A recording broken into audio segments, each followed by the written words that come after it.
एक ऐसे समय में आपके बीच में व्याख्यान करने आया हूं जब सारे देश में बहुत हताशा का माहौल है। इंडस्ट्रीज के बीच में जो हताशा है उसको एक ही लाइन में मैं आपसे कहूं।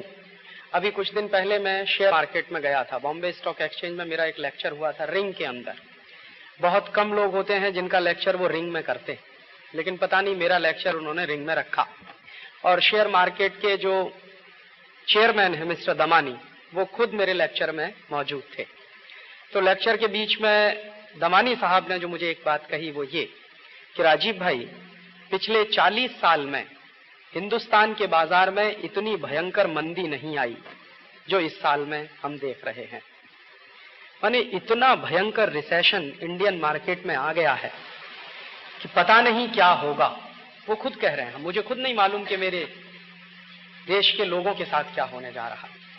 ये जो भयंकर रिसेशन आया है इंडियन मार्केट में, ये ऐसे ही नहीं आया है। इसको बाकायदा प्लानिंग के साथ आपके मार्केट में इंट्रोड्यूस किया गया और आपके मार्केट में रिसेशन को इंट्रोड्यूस किया है एक पॉलिसी के तहत जिसका नाम है ग्लोबलाइजेशन और लिबरलाइजेशन।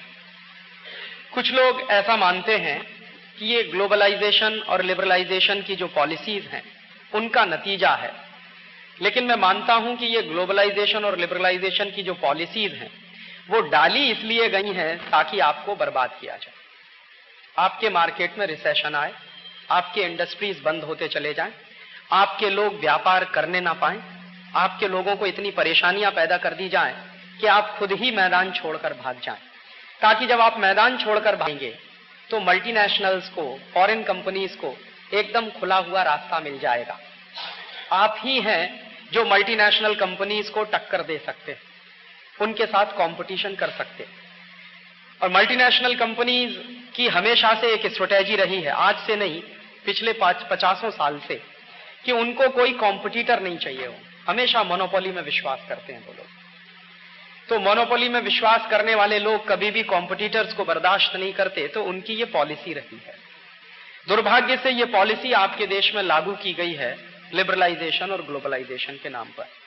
तो आज के इस व्याख्यान में मैं दो ही बातें आपसे कहने आया हूं कि एक तो ये लिबरलाइजेशन और ग्लोबलाइजेशन हुआ क्यों, उसके पीछे कौन सी ऐसी साजिश है जिसके तहत ये चल रहा है, और दूसरा कि ये जो लिबरलाइजेशन और ग्लोबलाइजेशन हो भी गया है तो इसके नुकसान क्या हुए, और तीसरा हिस्सा कि हम इसमें से बाहर कैसे निकलें, जो सबसे महत्वपूर्ण होगा कि इसमें से बाहर निकलने का कोई रास्ता है क्या। तो इन तीन बातों पर मैं मेरे व्याख्यान को कंक्लूड करने की कोशिश करूंगा। हमारे मार्केट में ये जो लिबरलाइजेशन और ग्लोबलाइजेशन है, इंडियन गवर्नमेंट ने ये जो लिबरलाइजेशन और ग्लोबलाइजेशन शुरू किया है, ये कोई अचानक से नहीं शुरू हुआ है। इसकी जो तैयारी है वो 20 साल से चल रही है। अमेरिका और यूरोप के देश और उनके साथ कुछ मल्टीलैटरल एजेंसीज जैसे world bank, IMF, IFC, international financial corporation, world bank, international monetary fund वगैरह वगैरह, ये सब 50 साल की प्लानिंग करके चलने वाले लोग हैं।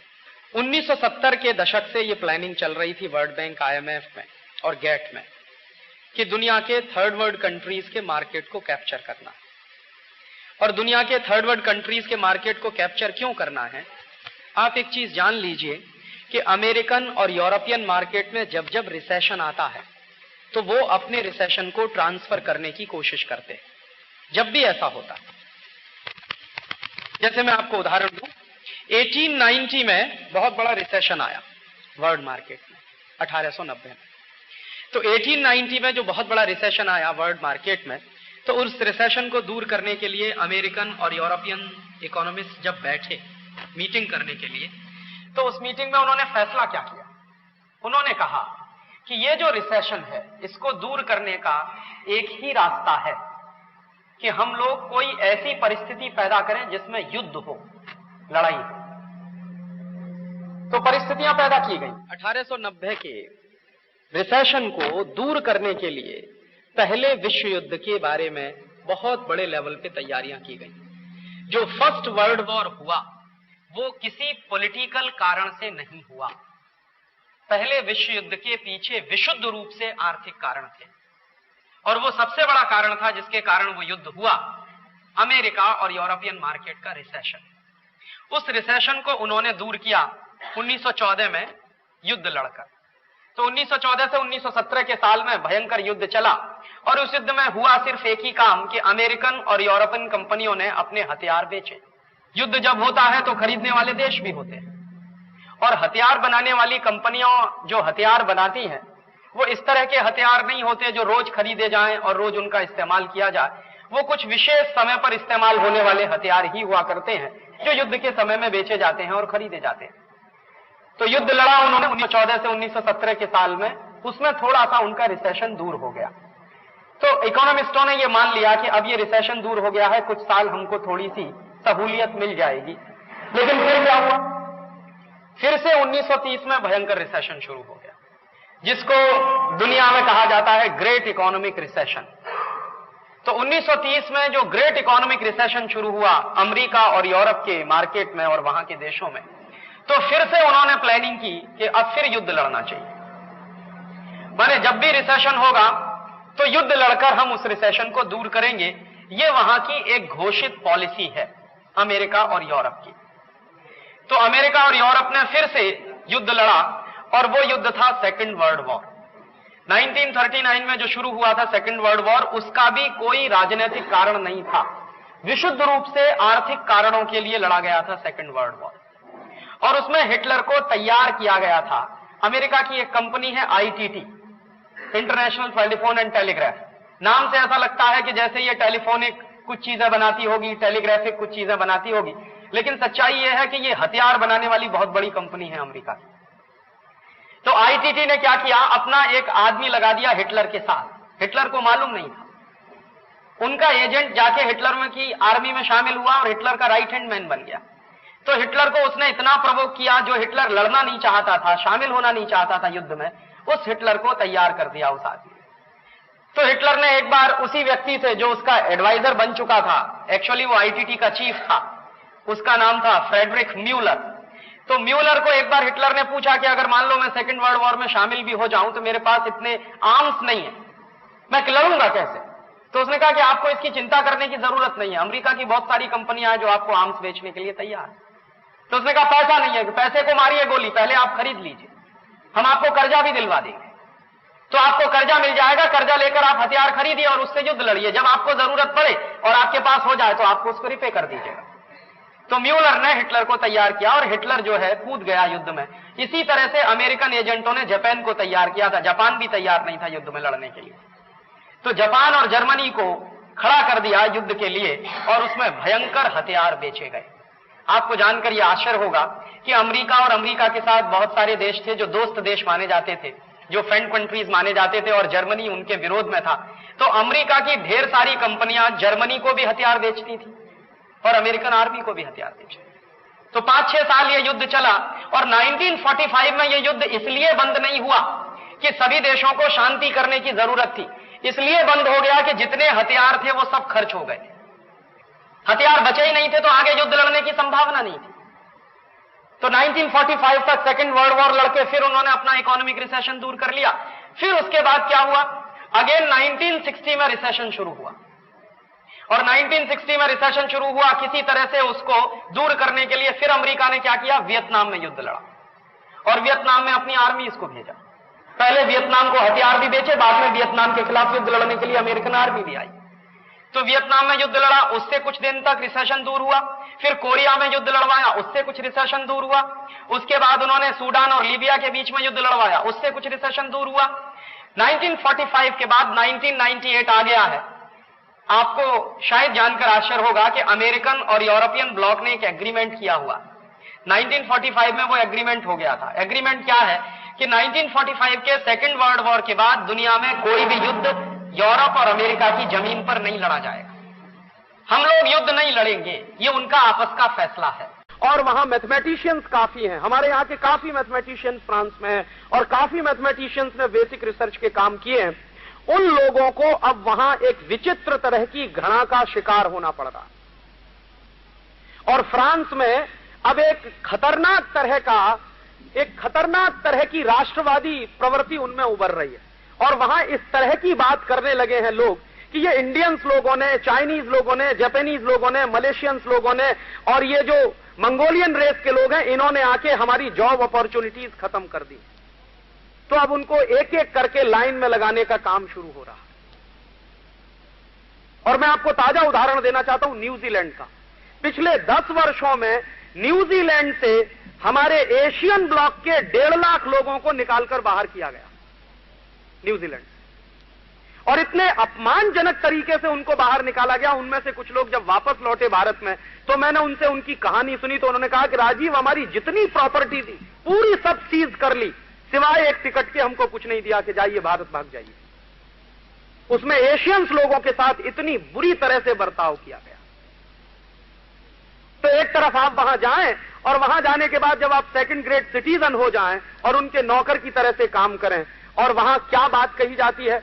एक बार मैंने वहां के एक वैज्ञानिक से पूछा कि आप क्या मानते हैं, तो उन्होंने कहा देखो, इंडियंस लोग हैं या एशियंस लोग हैं, इनकी 2 क्वालिटीज हैं। एक तो कम पैसे पे काम करते हैं और बड़ी मेहनत से काम करते हैं।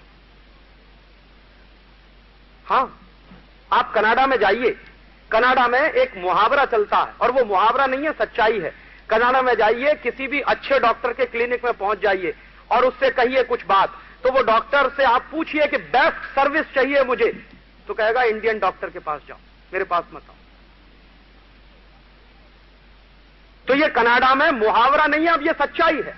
सबसे अच्छी सर्विसेज कनाडा में जो डॉक्टर्स दे पाते हैं वो इंडियंस हैं, और यही ब्रिटेन में हालत है। सबसे अच्छी सर्विसेज जो दे पाते हैं वो इंडियन डॉक्टर्स हैं। और तब मुझे लगता है कि हर साल हम हमारे देश के हिसाब से अगर लगाएं तो 15 से 20 बिलियन डॉलर का हम लॉस करते हैं नेशनल एक्सचेकर का। और अमेरिका को फायदा ही फायदा है कि इतनी क्रीम को तैयार करने में उसको हर साल 150 से 200 बिलियन डॉलर खर्च करना पड़ेगा। वो सारा का सारा माल उसको 15 से 20 अरब डॉलर में मिल जाता।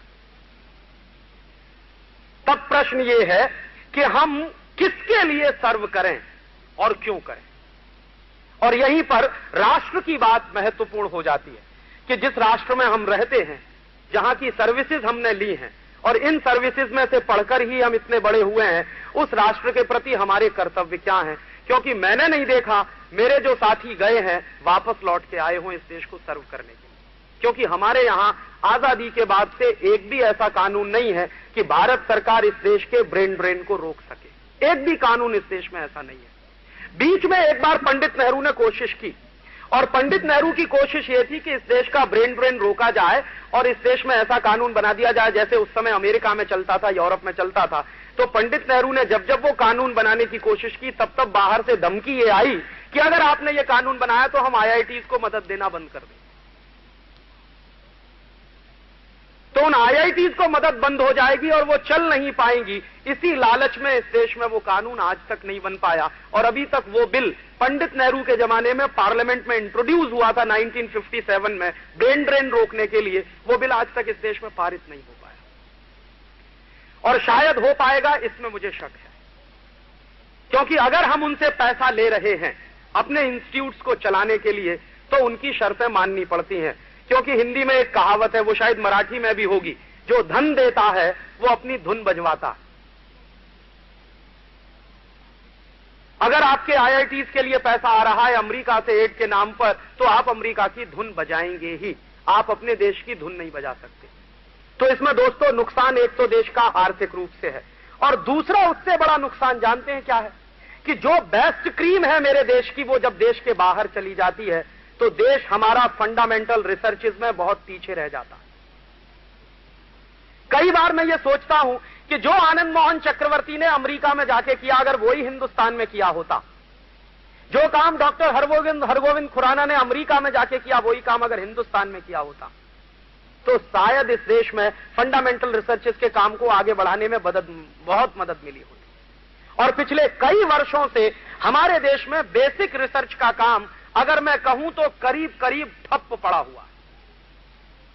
और आप एक बात जान लीजिए ये, कि अगर बेसिक रिसर्च नहीं होगी किसी देश में, तो आप अप्लाइड फील्ड में कुछ नहीं कर सकते सिवाय दूसरों की नकल करने के। और वही इस देश में ज्यादा हो रहा है। मुझे तकलीफ इस बात की है कि हमारे देश में सबसे बड़ा स्किल्ड मैन पावर है चीन के बाद। 60,000 साइंटिस्ट हैं इस देश में इस समय। मुझे गर्व है ये कहते हुए कि कोई आजू बाजू का देश हमारी टक्कर नहीं ले सकता। और दुनिया के सबसे ज्यादा इंजीनियरिंग कॉलेजेस मेरे देश में, यह भी मैं आपको जानकारी दूं। अमेरिका में जितने इंजीनियरिंग कॉलेज हैं उसका करीब 3 से 4 गुना ज्यादा इंजीनियरिंग कॉलेज मेरे देश में। अमेरिका में जितने हाईटेक के रिसर्च इंस्टीट्यूट हैं उससे कई गुना ज्यादा मेरे देश में। अमेरिका में जितने मेडिकल कॉलेजेस हैं उससे ज्यादा हमारे देश में। और यूरोप को पूरा मिला दीजिए, पूरे 12 के 12 यूरोपियन देशों को आप एक साथ मिला दीजिए, उन सब देशों में जितने इंजीनियरिंग कॉलेज हैं उससे ज्यादा हमारे पास है। और स्टूडेंट्स के लेवल पे जब भी मैं कंपैरिजन करता हूं तो जितने स्टूडेंट्स अमेरिका में हैं, यूरोप में हैं टेक्निकल फील्ड में, उससे शायद 10 टाइम्स नहीं 15-20 टाइम्स ज्यादा स्टूडेंट्स हमारे पास हैं। तो हमारे पास इंजीनियरिंग कॉलेजेस की संख्या बहुत है, मेडिकल कॉलेजेस की संख्या बहुत है, हमारे यहां पॉलिटेक्निक्स की संख्या बहुत है, आईटीआईज की संख्या बहुत है, हमारे यहां और दूसरे छोटे मोटे सब्सिडियरी रिसर्च इंस्टीट्यूट सब मिला दें। नेशनल लेबोरेटरीज इस देश में 44 से ज्यादा है जो सीएसआर के कंट्रोल में है। इतना सब होने के बावजूद जो सबसे बड़ी तकलीफ है मुझको वो ये कि मेरे देश में नोबेल लॉरिएट नहीं है, एक भी नोबेल लॉरिएट नहीं। और एक दिन मैंने ये मेरे मन का दर्द यशपाल जी से कहा था। मैं कई बार उनसे मिलता रहता हूं तो बातें करता हूं। मैंने कहा मुझको हमेशा यही तकलीफ है कि इतना सब होने के बावजूद मेरे देश में नोबेल लॉरिएट नहीं है। तो यशपाल जी ने मुझे जवाब दिया, वो समझने वाला है। उन्होंने कहा राजीव, नोबेल लॉरिएट होता कौन है, पहले ये समझो। कौन व्यक्ति है जो नोबेल लॉरिएट हो सकता है? तो उन्होंने कहा सबसे पहली शर्त होती है किसी भी व्यक्ति के नोबेल लॉरिएट होने की कि वो कोई ऐसी नई चीज दे जो दुनिया में पहले कभी सोची नहीं गई। या तो वो व्यक्ति नोबेल लॉरिएट हो सकता है या वो व्यक्ति नोबेल लॉरिएट हो सकता है जो किसी स्थापित चीज को जो अब तक चली आई है बुरी तरह से खंडित कर दे, डिस्प्रूव कर दे। और यशपाल जी का यह कहना है कि किसी थ्योरम को प्रूव करने से ज्यादा महत्वपूर्ण होता है उसको डिस्प्रूव करना। तो दो ही बातें हो सकती हैं, या तो इस देश में कोई ऐसा आदमी खड़ा हो जो एग्जिस्टिंग स्ट्रक्चर को या एग्जिस्टिंग थ्योरम्स को या थ्योरीज को डिस्प्रूव करे, या फिर वो कोई ऐसी नई चीज दे जिसके बारे में दुनिया सोच नहीं सकती। और ये दोनों ही बातें तब होती हैं जब किसी देश में ऐसा स्ट्रक्चर हो जहां मौलिक चिंतन हो सके, इनिशिएटिव जिनके अपने हाथ में हो। तो चूंकि यहां मौलिक चिंतन होता नहीं है और मौलिक चिंतन होता नहीं है तो आप कल्पना मत करिए कि आप नोबेल लॉरिएट बनेंगे। और दूसरी बात वो हमेशा मुझसे कहते हैं और मुझे उनकी ये बात बहुत अच्छी लगती है। वो कहते हैं कि नोबेल लॉरिएट होना डिग्री से नहीं जुड़ा हुआ है। कभी डिग्री से कोई साइंटिस्ट का काम तय करने की कोशिश मत करना, धोखा हो जाएगा इसमें। तुम जो है अपने पूरे इंटेलेक्ट को डिग्री से नापते हो और जो नोबेल लॉरिएट होते हैं वो अपने इंटेलेक्ट को डिग्रियों से नहीं नापा करते। तो तुमने पूरे के पूरे एजुकेशन सिस्टम को डिग्री में फंसा दिया है और जहां नोबेल लॉरिएट पैदा हो रहे हैं वहां का एजुकेशन सिस्टम डिग्री से बाहर है। तो चूंकि वहां का एजुकेशन सिस्टम पूरी तरह डिग्री से बाहर है और तुम्हारे देश का पूरा एजुकेशन सिस्टम डिग्री के साथ जुड़ा हुआ है, तुम्हारे पास डिग्री है तो तुम्हारे इंटेलेक्ट की बात कोई सोचेगा। अगर डिग्री नहीं है, तुम चाहे जितना बेसिक रिसर्च करो, कोई तुमको रिकॉग्निशन नहीं देने वाला। ये तुम्हारी सबसे बड़ी प्रॉब्लम है। तो मैंने कहा यशपाल साहब, ये प्रॉब्लम कब से है इस देश में? तो उन्होंने कहा ये प्रॉब्लम अंग्रेजों के जमाने से है। और मैंने कहा अंग्रेजों के जमाने से ये कैसे आई? उन्होंने मुझे एक किस्सा सुनाया और उनके उस किस्से पर मैंने काफी शोध का काम भी किया। उन्होंने कहा तुमको मालूम नहीं है, इस देश में अंग्रेजों ने जब एजुकेशन सिस्टम शुरू किया था तो ये अंग्रेज थे जिन्होंने डिग्री के साथ इंटेलेक्ट को जोड़ना शुरू किया था। और अंग्रेजों के जमाने का यह नियम था कि अगर आप अंग्रेजों के इंस्टीट्यूट से पढ़कर और डिग्री लेकर नहीं निकले हैं तो आपका रिकॉग्निशन नहीं होगा। और चूंकि उनके स्कूल से, उनके इंस्टीट्यूट से डिग्री लेकर कोई निकलता नहीं था तो इसलिए उसका कोई रिकॉग्निशन नहीं होता था।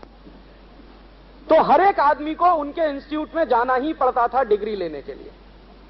और दूसरी बात क्या थी? दूसरी बात यह थी कि अंग्रेजों के इंस्टीट्यूट में कोई पढ़ने को चला जाए डिग्री लेने के लिए तो पढ़ाई ऐसी होती थी कि आप बेसिक रिसर्च नहीं कर सकते और मौलिक चिंतन नहीं कर सकते। आप उस इंस्टीट्यूट के बाहर रह के मौलिक चिंतन कर सकते हैं, लेकिन आपके पास डिग्री नहीं है तो आपका रिकॉग्निशन नहीं है। और आप अगर बेसिक चिंतन करना चाहते हैं, मौलिक चिंतन करना चाहते हैं, तो आपको अंग्रेजों के जमाने में डिग्री की जरूरत है, और अगर आप बाहर रह के करते हैं तो आपका रिकॉग्निशन नहीं है। और इसी चक्कर में अंग्रेजों ने पूरे देश के टेक्नोलॉजिकल इंफ्रास्ट्रक्चर को बर्बाद कर दिया। ये एक दिन यशपाल जी ने मुझको कहा, तो मैंने कहा आप क्या कह रहे हैं? तो उन्होंने कहा मैं जो कह रहा हूं बहुत सीरियस कह रहा हूं कि मेरे देश का टेक्नोलॉजी का जितना इंफ्रास्ट्रक्चर था वो अंग्रेजों ने बर्बाद कर दिया। तो मैंने कहा इसका माने इस देश में टेक्नोलॉजी का इंफ्रास्ट्रक्चर रहा था कि हाँ बिल्कुल रहा था। तो मैंने कहा उस पर कुछ रिसर्च हुई है? उन्होंने कहा नहीं हुई है, करने की जरूरत है। तो मेरे जीवन में पहली बार मुझको आश्चर्यजनक एक सच्चाई पता चली कि कभी मेरे देश में टेक्नोलॉजी का इंफ्रास्ट्रक्चर भी रहा था। तो वो क्या था उसको समझना चाहिए। तो उन्होंने कहा उसको अगर समझना हो तो तुमको हिस्ट्री पढ़नी पड़ेगी। मैंने कहा मैं तो टेक्नोलॉजी पढ़ना चाहता हूं। उन्होंने कहा टेक्नोलॉजी पढ़ो जरूर, लेकिन हिस्ट्री के साथ, तो समझ में आएगा। और उस दिन से मुझे लगा कि इस दिशा में कुछ काम करने की जरूरत है। समझूं तो सही कि भारत का टेक्नोलॉजिकल इंफ्रास्ट्रक्चर क्या था, क्योंकि मेरे मन में अक्सर ये आता था, बचपन से मैंने कुछ किस्से कहानियां सुने, आपने भी किस्से कहानियां सुने कि महरौली में एक खंबा लगा हुआ है, वो कभी जंग नहीं खाता। और आज दुनिया में कोई भी कंपनी ऐसा स्टील बनाकर नहीं दे सकती जिस पर जंग ना लगे। तो मन में आता तो था कि ऐसा कुछ रहा तो होगा, नहीं तो ये ऐसा खंबा कैसे बन सकता है जो हजारों साल से खड़ा हुआ है। लेकिन उसका बेस क्या था, कैसा होता था, कैसे चलता था, ये पता कैसे चले। और उस दिन से कुछ उस दिशा में समझने की कोशिश की।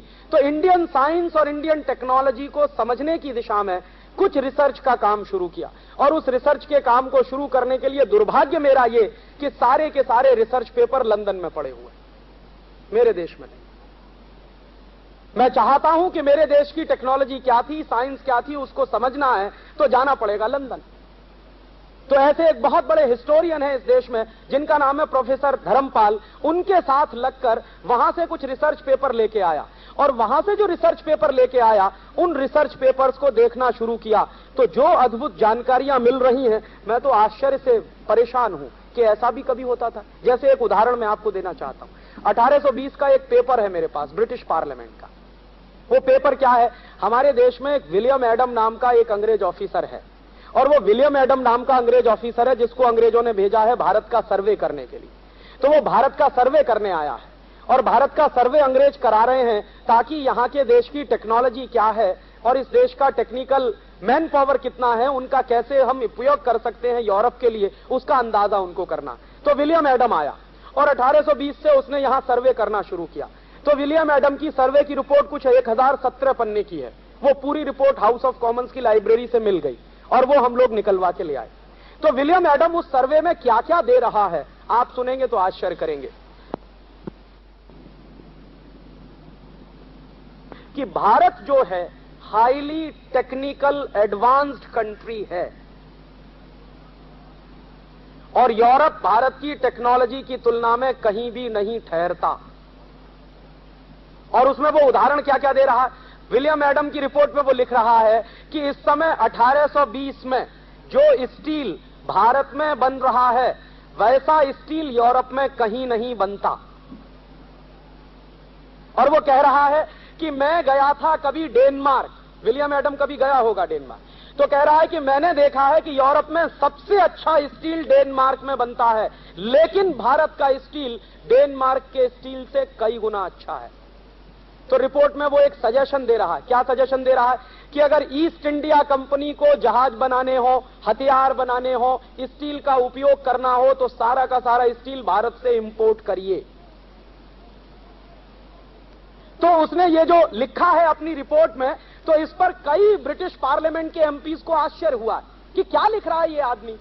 तो जिनको आश्चर्य हुआ है वो लोग भारत में आए हैं कि देखें कहां स्टील बन रहा है भारत में, क्या टेक्नोलॉजी है भारत में स्टील बनाने की। तो विलियम एडम सबको पकड़कर ले गया मध्य प्रदेश में, एक जगह है उसका नाम है सरगुजा। तो सरगुजा ले गया है, और सरगुजा में उस समय स्टील बनाने के छोटे छोटे 10,000 कारखाने हैं। विलियम एडम के सर्वे की रिपोर्ट बता रही, और वो कह रहा है कि ये सब स्टील बनाने के कारखाने जो लोग चलाते हैं उनके पास कोई डिग्री नहीं है, लेकिन वो स्टील बनाना जानते हैं, और परंपरा से वो सब सीखते हुए आ रहे हैं। तो वहां के लोग जब गए हैं, अंग्रेजों की पार्लियामेंट का डेलीगेशन सरगुजा के लोगों के पास जब मिलने को गया है, तो उनका कम्युनिकेशन ठीक से नहीं हो पा रहा है, क्योंकि वो अंग्रेजी बोलते हैं, सरगुजा के लोग अंग्रेजी जानते नहीं है। लेकिन वो देख रहे हैं कि उन लोगों को स्टील बनाते हुए, और सरगुजा में जो स्टील बनता है उस जमाने में, तो विलियम एडम की सर्वे की रिपोर्ट में उसका स्टैटिस्टिक्स है कि सरगुजा के इलाके में जो 10,000 छोटे छोटे स्टील बनाने के कारखाने हैं, कितना स्टील बन रहा है उनमें उस जमाने में 1820 में, तो अप्रोक्सीमेट 20 से 30 लाख टन। और अभी 3 महीने पहले आर्कियोलॉजिकल सर्वे ऑफ इंडिया के लोगों ने राजस्थान और गुजरात के बॉर्डर पर एक गांव तलाशा है, माउंट आबू से थोड़ा निकलकर है, सिरोही डिस्ट्रिक्ट में है।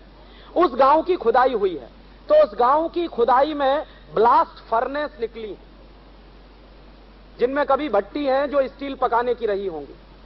तो आर्कियोलॉजिकल सर्वे ऑफ इंडिया के लोग कह रहे हैं कि आज से करीब 150-200 साल पहले तक इस गांव के आसपास के इलाके में स्टील बनाने का काम होता था।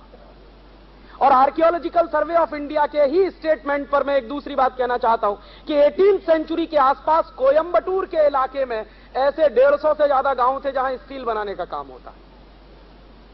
तो ये पूरे देश में जो स्टील बनाने की इंडस्ट्रीज फैली हुई है, इसके बारे में विलियम एडम का अप्रोक्सीमेट है, एक अप्रोक्सीमेशन है, अनुमान है कि शायद हिंदुस्तान में, वो लिख रहा है कि शायद हिंदुस्तान में 80 से 90 लाख टन स्टील बनता है 1820 में। और उस समय यूरोप के 12 देशों में कुल मिलाकर मुश्किल से 30 से 40 लाख टन स्टील बनता। और आज इस देश में कितना स्टील बनता, इतना हाईटेक इस देश में मौजूद है, इतने बड़े बड़े प्रोजेक्ट इस देश में हैं, लाखों करोड़ रुपए का इन्वेस्टमेंट उसमें हमारा है। और वो लाखों करोड़ रुपए के इन्वेस्टमेंट में इस समय जो टोटल स्टील प्रोडक्शन है हिंदुस्तान का, वो करीब 100 लाख टन के आसपास है। तो वो जो रिपोर्ट मिली है, तो मेरे मन में एक जिज्ञासा पैदा हुई है कि अगर ये स्टील बन रहा है तो स्टील बनाने की कोई टेक्नोलॉजी भी रही होगी, समझना चाहिए उसको क्या टेक्नोलॉजी। और अगर वो टेक्नोलॉजी हमारे पास थी तो जरूरत इस बात की थी हमको कि हमारी उस टेक्नोलॉजी को हम इनोवेट करते और इंप्रूव करते और आज की जरूरत के हिसाब से उसको डालते, ना कि किसी विदेश से टेक्नोलॉजी को इंपोर्ट करके लाते। सरगुजा के इलाके में मैं भी गया उस रिपोर्ट को पढ़ने के बाद, तो अभी भी वहां कुछ 30-40 गांव हैं जिस गांव के सरपंच और मुखिया स्टील बनाना जानते हैं। उनमें से एक मुखिया को पकड़कर मैं बीएचयू ले गया था, बीएचयू में जो आईआईटी है उसके मेटलर्जी डिपार्टमेंट में ले गया, और मैं उस मुखिया को इसलिए ले गया कि सारे प्रोफेसर से इसकी मुलाकात करानी। तो मैंने ले जाके उसको खड़ा कर दिया, और जो स्टील वो बनाता है अपने गांव की भट्टी पर, वो स्टील भी मैं लेके आया साथ में। और मैं तो मेटलर्जी का स्टूडेंट नहीं रहा, इसलिए मेरा कोई विशेष ज्ञान नहीं है, मैं तो इलेक्ट्रॉनिक्स टेलीकम्युनिकेशन थोड़ा पढ़ता रहा। तो जो मेटलर्जी के एक्सपर्ट्स हैं बीएचयू में, उनको मैंने कहा कि आप जरा इसको टेस्ट करिए, ये भाई सरगुजा के गांव में स्टील बनाता है, इसको जरा टेस्ट करिए और मुझे बताइए कि इसकी क्वालिटी क्या है। तो 3 महीने बनारस यूनिवर्सिटी में इस पर मेटलर्जी डिपार्टमेंट में कुछ लोगों ने काम किया, और काम करने के बाद उनमें से एक प्रोफेसर ने मुझे कहा कि इनका स्टील टाटा के स्टील की तुलना में बस 19 है, कोई बहुत कमजोर नहीं है। तो मैंने कहा टाटा के कारखाने में जो स्टील बनता है उसमें लाखों करोड़ रुपए का इन्वेस्टमेंट है, और ये आदमी तो अपनी छोटी सी ब्लास्ट फर्नेस पे ये पका लेता है। तो मैंने उनसे कहा कि आप इसके साथ जरा डायलॉग कर सकते हैं। तो उन्होंने कहा यही सबसे बड़ी मुश्किल है हमारी, कि हम जो टर्मिनोलॉजी इस्तेमाल करते हैं वो ये आदमी जानता नहीं, और ये जो टर्मिनोलॉजी इस्तेमाल करता है वो हम जानते नहीं। तो मैंने कहा फिर टेक्नोलॉजी ट्रांसफर कैसे होगा, टेक्नोलॉजी ट्रांसफर तो रुक गया। तो मैंने प्रोफेसर साहब से मजाक में कहा था, इसको आप अपने डिपार्टमेंट में लेक्चरर बना सकते हैं। कहने लगे क्या बात कर रहे हो, मैंने कहा मैं पूछ रहा हूं आपसे, इसको आप मेटलर्जी डिपार्टमेंट में नौकरी दे दीजिए। तो उन्होंने कहा क्यों, मैंने कहा ये सब स्टूडेंट को स्टील बनाना सिखाएगा जो आप नहीं सिखा सकते।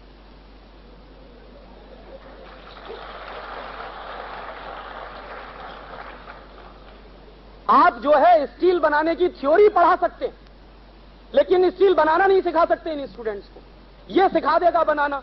तो उन्होंने कहा राजीव बात तो तुम्हारी सही है। मैंने कहा फिर इसमें प्रॉब्लम क्या है, कि चलो वाइस चांसलर से बात करते हैं।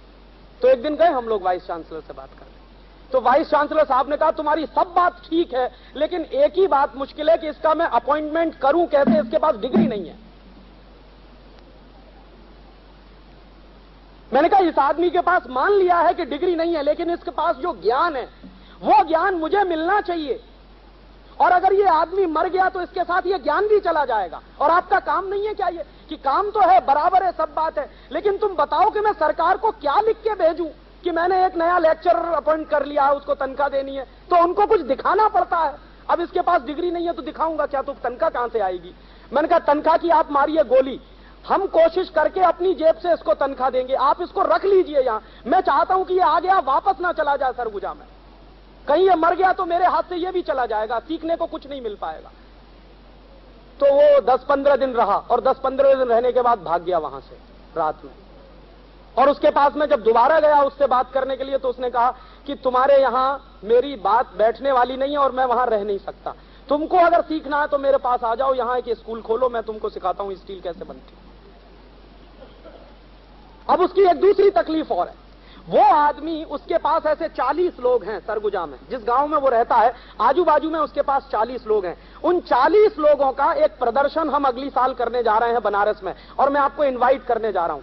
अगली साल हम बनारस में एक साइंस मेला करने जा रहे हैं, टेक्नोलॉजी और साइंस का, इंडिजिनस टेक्नोलॉजी और इंडिजिनस साइंस का एग्जीबिशन हम करने जा रहे हैं। उसमें उन 40 लोगों को हम लगाएंगे, उनका स्टॉल बनाएंगे, और उनके स्टॉल पे हम दिखाने वाले हैं कि वो स्टील कैसे बनाते हैं। आपको मौका मिले आप जरूर आइएगा, मेरा व्याख्यान के बाद मेरा एड्रेस ले लीजिएगा। तो उनकी जो एक दूसरी प्रॉब्लम है वो हम सब समझें सीरियसली, कि उस गांव में ऐसे 40 लोग हैं जो आज भी जानते हैं कि स्टील कैसे बनता है, उन्होंने अपने दादा परदादा पुरखों से सीखा है स्टील बनाने का काम। अब उनकी जो दूसरी प्रॉब्लम है वो ये कि हमारे देश में एक कानून है अंग्रेजों के जमाने का बनाया हुआ, वो उनके लिए सबसे बड़ा अड़चन है।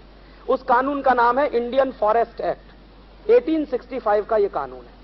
तो ये कानून जो बन गया है जब से, तब से उन लोगों का रॉ मटेरियल लेना बंद हो गया, वो जंगल से रॉ मटेरियल नहीं ले पाते। अब वहां खदाने हैं, माइंस हैं, आयरन ओर वहां बेस्ट क्वालिटी का है। 2 ही जगह पर हिंदुस्तान में बेस्ट क्वालिटी का आयरन ओर है, या तो गोवा में है और या तो सरगुजा के इलाके। तो बेस्ट क्वालिटी का आयरन ओर है। वो लोगों की प्रॉब्लम ये हो गई है कि जब से वो कानून लागू है तब से वो गांव के लोग जंगल की खदानों से आयरन ओर ला नहीं सकते, और अगर वो ले आए तो वो गैर कानूनी होता, और कभी फॉरेस्ट डिपार्टमेंट वाले पकड़ लेते हैं तो जेल के अंदर कर देते हैं। और तकलीफ दूसरी क्या है कि उसी सरगुजा के इलाके से बेस्ट क्वालिटी का आयरन ओर जापान की एक कंपनी निप्पन डेर्नो खोद खोद के ले जाती है। 4 जहाज रोज भर के जाते, 4 जहाज आयरन ओर के, और वो जापान में स्टील बनता, वो वापस हिंदुस्तान में आके बिकता। और इस नजदीक के गांव के लोग कहते हैं हमको ये दे दो आयरन ओर, तो कहते हैं नहीं, कानून ऐसा है इस देश में। अब अंग्रेजों ने वो 1865 में कानून बना दिया था, उस कानून के आधार पर इस देश के आदिवासियों को जंगल की संपत्ति लेने से रोक दिया गया था, तो वो आदिवासी बेचारे संपत्ति ले नहीं पाते, इसलिए उनका जो ज्ञान है वो मर रहा है, धीरे धीरे खत्म हो रहा है, और पता नहीं कब खत्म हो जाएगा। मेरी चिंता यह है कि वो 40 अगर जिंदा नहीं रहे तो इस देश में ज्ञान का जो आखिरी भंडार खुलने की संभावना वो खत्म हो जाएगी, क्योंकि ये ज्ञान किसी किताब में उपलब्ध नहीं है। मैंने बहुत लाइब्रेरीज तलाशे इस देश में, IITs में गया, कहां कहां नहीं गया, किसी भी लाइब्रेरी में इंडियन स्टील की इंडियन स्टील जो बनता रहा कभी 18वीं शताब्दी में, 19वीं शताब्दी में, 17वीं शताब्दी में, उसकी हिस्ट्री कहीं भी नहीं है, किसी भी लाइब्रेरी में। तो होना चाहिए वो सब, लेकिन करेगा कौन? किसी को इंटरेस्ट नहीं है। और ये चूंकि इंटरेस्ट नहीं है हमको, इसलिए शायद मुझे लगता है कि हमारे देश में जो टेक्निकल डेवलपमेंट होना चाहिए, जो इंफ्रास्ट्रक्चर बन जाना चाहिए था अब तक 50 साल में, वो नहीं बन पाया। और इसके विपरीत दूसरे देशों में अगर कोई पुरानी उनके पास कोई टेक्निकल वो है, नो हाउ, उसको वो प्रिजर्व ही नहीं करते हैं, बल्कि लगातार अपडेट करने की कोशिश करते रहते हैं। मेरे देश में ये नहीं हो पाता, सरकार की गलत नीतियों के कारण। और ऐसे ही मैं आपको बताऊं, कोयम्बटूर के इलाके में कभी आपको मौका मिले तो आप घूमिए, मैंने 30-40 गांव घूमे हैं, वहां पर डाइस बनाने वाले लोग हैं, और इतनी बेहतरीन क्वालिटी की डाइस बनाते हैं कि जर्मनी से एक ऑर्डर आया है, और जर्मनी का एक आदमी उस इलाके में घूम के आता है, उसने भारत सरकार को शर्त लगाई है कि कोयम्बटूर के गांव के लोग जो बनाते हैं वही हमको चाहिए। अब उनकी मुश्किल क्या है कि कोयम्बटूर के आसपास के गांव में जो डाइस बनाने वाले लोग हैं, जिनके पास टेक्निकल नो हाउ है, वो पढ़े लिखे नहीं, वो साक्षर नहीं, उनको A फॉर एप्पल नहीं आता, B फॉर बॉय नहीं आता, उनको बाकी बहुत कुछ आता है। तो हम लोगों ने मान ये रखा है कि वो तो बेवकूफ है क्योंकि पढ़े लिखे नहीं है, साक्षर नहीं है। तो साक्षरता वाले उनको जाके सिखाते हैं ए फॉर एप्पल। एक दिन मैं पहुंचा तो साक्षरता वाले बैठे हुए थे, उनको सिखा रहे थे। मैंने कहा बेवकूफो, तुम इनसे सीखो, तुमको कुछ नहीं आता जो इनको आता, और तुमने इनको ए फॉर एप्पल सिखा भी दिया, बी फॉर बॉय सिखा भी दिया, तो इनके किसी काम आने वाला नहीं है। ये तो जो ज्ञान जानते हैं, जो इनके पास नॉलेज है, उस नॉलेज का हमारे देश के लिए फायदा मिले, उस दृष्टि से इनसे सीखने जाओ, ना कि इनको सिखाने। अप्रोच ये होने की जरूरत है, लेकिन नहीं है। और ऐसे ही एक दो नहीं है, हम लोग पिछले कुछ सालों से लिस्ट बना रहे हैं। ऐसे कुछ 36 इंडस्ट्रियल सेक्टर्स हो सकते हैं जहां पर हमारे पास बेस्ट क्वालिटी की टेक्नोलॉजी कभी थी और आज भी हो सकती है, बशर्ते उसको अपग्रेड करने की जरूरत है, इनोवेट करने की जरूरत है। लेकिन प्रश्न यह उठता है कि उसको करेगा कौन? हर एक को तो अमेरिका जाने की पड़ी है इस देश में, हर एक को तो यूरोप जाने की पड़ी है इस देश में। किसी को भी तो इस देश की इंडस्ट्री में और इस देश की टेक्नोलॉजी को अपग्रेड करने में इंटरेस्ट नहीं है। और इंटरेस्ट इसलिए नहीं है कि हमारा एजुकेशन सिस्टम हमको कभी भी राष्ट्र प्रेम सिखाता नहीं। ये मेरे ही देश का एजुकेशन सिस्टम है जो मुझको राष्ट्र प्रेम नहीं सिखाता, और इसलिए मुझे कभी भी दर्द नहीं होता जब इस देश से भागकर मैं किसी दूसरे देश में पहुंच जाता हूं। तो नुकसान क्या हो रहा है दोस्तों? नुकसान ये हो रहा है कि हम जा तो रहे हैं बाहर, 15 से 20 अरब डॉलर का नुकसान कर रहे हैं, उनका फायदा कर रहे हैं, और उससे भी बड़ा नुकसान ये हो रहा है कि जो एग्जिस्टिंग टेक्नोलॉजी है, जो अभी भी जिंदा है, कहीं कहीं मरती हुई दिखाई दे रही है, उसको अपग्रेड करने के लिए जो हमको नौजवान चाहिए वो मिलते नहीं है। और वो देश का ही नुकसान है, किसी और का नुकसान नहीं। तो मुझे ऐसा लगता है, और मैं आपसे ये अपील भी करने आया हूं कि आप में से कुछ नौजवानों को अगर थोड़ी भी प्रेरणा मिले तो मैं अगले साल एक R&D का बड़ा सेंटर खड़ा करने जा रहा हूं, और शायद वो सेंटर वर्धा में खड़ा होगा, गांधी जी के आश्रम के बाजू में। वो सेंटर खड़ा करने के पीछे मेरा एक ही सपना है, सिर्फ 1 पॉइंट एक सपना है मेरा, कि जो टेक्नोलॉजी हमारे पास कभी थी और आज भी कहीं है टूटी फूटी अवस्था में, उस टेक्नोलॉजी को आज की जरूरत के हिसाब से हम कैसे मॉडिफाई करें और कैसे वो एप्लीकेबल बने और कैसे फंक्शनल बने ताकि वो इस देश के काम में आए। एक तो ये काम है दोस्तों, और ये छोटा काम नहीं है, ये बहुत बड़ा काम है। ये इतना बड़ा काम है, मैं आपको एक ही इशारे से कहना चाहता हूं कि इस देश में कितनी टेक्नोलॉजी रही होगी। चूंकि अंग्रेजों के कुछ सर्वे हैं, हमने तो कभी सर्वे भी नहीं किए हैं इस देश में। अंग्रेजों के सर्वे से अंदाजा लग रहा है कि इस देश में स्टील बनाने की इंडस्ट्री कितनी डेवलप थी। एक याद आ गया तो कह दूं, हमारे देश में एक और रिपोर्ट है, उसी सर्वे में एक छोटी सी पुस्तक है, और वो छोटी सी पुस्तक है 1790 की लिखी हुई। और 1790 के साल में एक अंग्रेज ऑफिसर आया है हमारे देश में, उसकी लड़ाई हुई है हैदर अली के साथ। हैदर अली उस समय यहां का वो है, नवाब है, टीपू सुल्तान, ये इधर डेक्कन के इलाके का। तो हैदर अली से लड़ने के लिए एक अंग्रेज ऑफिसर आया, और वो अंग्रेज ऑफिसर पहले भी कई बार हैदर अली से लड़ चुका है। उस अंग्रेज ऑफिसर की लिखी हुई एक छोटी सी पुस्तक है 30-40 पन्ने की। तो वो तो 30-40 पन्ने की पुस्तक है, बहुत अद्भुत पुस्तक है। तो 1790 के साल की लिखी हुई पुस्तक है, वो भी हाउस ऑफ कॉमन्स की लाइब्रेरी में पड़ी हुई थी, धूल खा रही थी, उसको मैं ले आया। उसमें वो लिख क्या रहा है ऑफिसर? वो लिख रहा है कि मैं हैदर अली से युद्ध लड़ने गया और युद्ध में हार गया, और युद्ध में जब हारा है वो, तो हैदर अली ने उसकी नाक काट ली। हाँ, मारा नहीं है उसको, उसकी नाक काटी है तलवार से, और नाक काट के उसके हाथ में पकड़ा दी और कह दिया कि अब तुम जाओ। तो उस जमाने में क्या होता होगा, अंदाजा मैंने लगाया है। अंदाजे से यह लगता है कि उस जमाने में एक मुहावरा चलता था, आज भी है, कि नाक कटा के आए हैं, माने बेइज्जती करा के आए हैं। तो हैदर अली चाहता तो उसको मार देता, लेकिन वो मारा नहीं है उसको, उसकी नाक काटी है, और नाक काटकर उसके हाथ में पकड़ाई है और उसको कहा है कि अब तुम भाग जाओ और दोबारा कभी मत आना, अब की बार अगर आए तो तुमको जिंदा नहीं छोड़ूंगा। तो वो ऑफिसर वहां से भागा, और हैदर अली की सीमा के बाहर जब वो निकला है तो एक गांव का जिक्र उसने किया है, वो गांव का नाम मैं भूल रहा हूं, उस किताब में है। वो गांव की सीमा पर जब आया है तो एक नौजवान उससे मिलता है, और वो पूछ रहा है कि तुम्हारी नाक से इतना खून निकल रहा है, तुम जा कहां रहे हो? तो वो समझ नहीं पाया है, टूटी फूटी भाषा में उसने कुछ बताया है। तो वो नौजवान समझा है कि इसकी नाक कटी है, और हाथ में देख रहा है कि कटी हुई नाक है। तो उस नौजवान ने उसको इशारे से कहा है कि तुम रुको, मैं तुम्हारी नाक जोड़ता हूं, माने ऑपरेशन करता हूं। तो वो ले गया, और उसके ऊपर ऑपरेशन हुआ है कुछ 1.5 घंटे का, और 1.5 घंटे के ऑपरेशन के बाद उसने सर्जरी की है, और सर्जरी करके उसकी नाक जोड़ी है, और 15 दिन वो उस नौजवान के साथ रहा है। उसके बाद वापस लौट के लंदन गया। लंदन जाके उसका एक दोस्त है जिसको वो कहता है कि तुमको कुछ नहीं मालूम, सर्जरी तो हिंदुस्तान में होती है। तो लंदन के कुछ सर्जन्स आए हैं, और वो पहुंचे हैं हैदर अली की सीमा में, और हैदर अली को उन्होंने निवेदन किया है कि हमको आपके उन गांव में जाने की इजाजत दीजिए जहां पर सर्जरी करने वाले लोग रहते हैं। तो वो लोग वहां पहुंचे हैं और वो लोग करीब 1.5 पौने 2 साल वहां रहे हैं। सर्जरी उन्होंने सीखी है और सर्जरी सीखकर वापस लंदन गए हैं और fellow of the royal society की स्थापना हुई है। माने 1790 में भारत में सर्जरी की टेक्नोलॉजी उपलब्ध है, कोई कल्पना नहीं कर सकता। और यह भी आपको जानकारी दे दूं कि प्लास्टिक सर्जरी दुनिया में सबसे पहले भारत में आई है, यूरोप में यहां से गई है।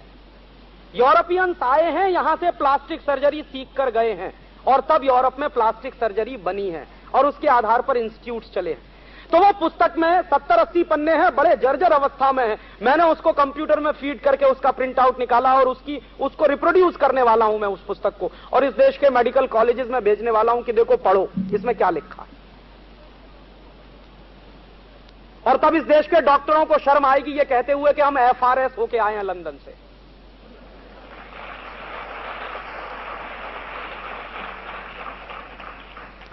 और वो जो पुस्तक है उस पुस्तक का जिक्र विलियम एडम की रिपोर्ट में भी है। मैं ये विलियम एडम की पूरी रिपोर्ट छापने जा रहा हूं, अगले 1 महीने में इस पर पुस्तक आ रही है, आपको भी पढ़ने को मिलेगी। तो विलियम एडम की रिपोर्ट में उस सर्जरी की घटना का उसने रेफरेंस दिया है। और वो रेफरेंस देते हुए विलियम एडम क्या कह रहा है?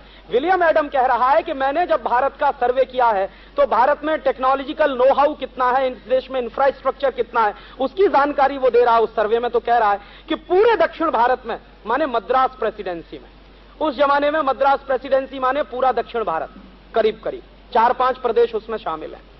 तो वो कह रहा है कि पूरी की पूरी मद्रास प्रेसिडेंसी में 1.5 लाख कॉलेजेस हैं। गांव कितने मालूम है उस समय? गांव की संख्या है मद्रास प्रेसिडेंसी में 1820 के आसपास, जो रेवेन्यू के डॉक्यूमेंट्स आर्काइव्स में पड़े हैं उनको निकालकर मैंने गांव की संख्या कैलकुलेट की है तो 1,47,000 गांव हैं और कॉलेजेस 1.5 लाख है। ऑन एन एवरेज हर गांव में 1-1.25 कॉलेज है या 1.5 कॉलेज है मान लीजिए। एवरेज वैसे निकालना नहीं चाहिए, ये सबसे इडियोटिक वो है कैलकुलेशन, लेकिन फिर भी अपनी सुविधा के लिए हम कर लें। तो हर गांव में 1 कॉलेज है और उस कॉलेज का क्लासिफिकेशन है। विलियम एडम के सर्वे की रिपोर्ट में उन कॉलेजेस का क्लासिफिकेशन है। किस आधार का क्लासिफिकेशन है? कि इनमें से ऐसे कॉलेजेस कितने हैं जो हायर लर्निंग इंस्टीट्यूट्स हैं। जो शब्द इस्तेमाल किया है विलियम एडम ने, हायर लर्निंग इंस्टीट्यूट्स कितने हैं इसमें। तो विलियम एडम की रिपोर्ट कह रही है कि कम से कम 22 से 25 हजार हायर लर्निंग इंस्टीट्यूट्स। तो क्या पढ़ाते हैं उन हायर लर्निंग इंस्टीट्यूट्स में? तो उसने लिस्ट बताई है ब्रिटिश पार्लियामेंट को कि इनमें क्या क्या पढ़ाई होती है। तो वो सब नाम संस्कृत में है। अगर मैं संस्कृत बोलना शुरू करूंगा तो आपको समझ में नहीं आएगा, क्योंकि हम लोग यही नहीं जानते हैं, तो इसलिए अंग्रेजी में बोल रहा हूं। क्या क्या पढ़ाया जाता है? तो नंबर 1 पे कह रहा है कि यहां एस्ट्रोफिजिक्स पढ़ाई जाती है। अब आप इस पे कल्पना करिए, एस्ट्रोफिजिक्स 1820 में हिंदुस्तान में पढ़ाई जाती है, आज शायद ही कहीं पढ़ाई जाती है, खत्म हो गई है।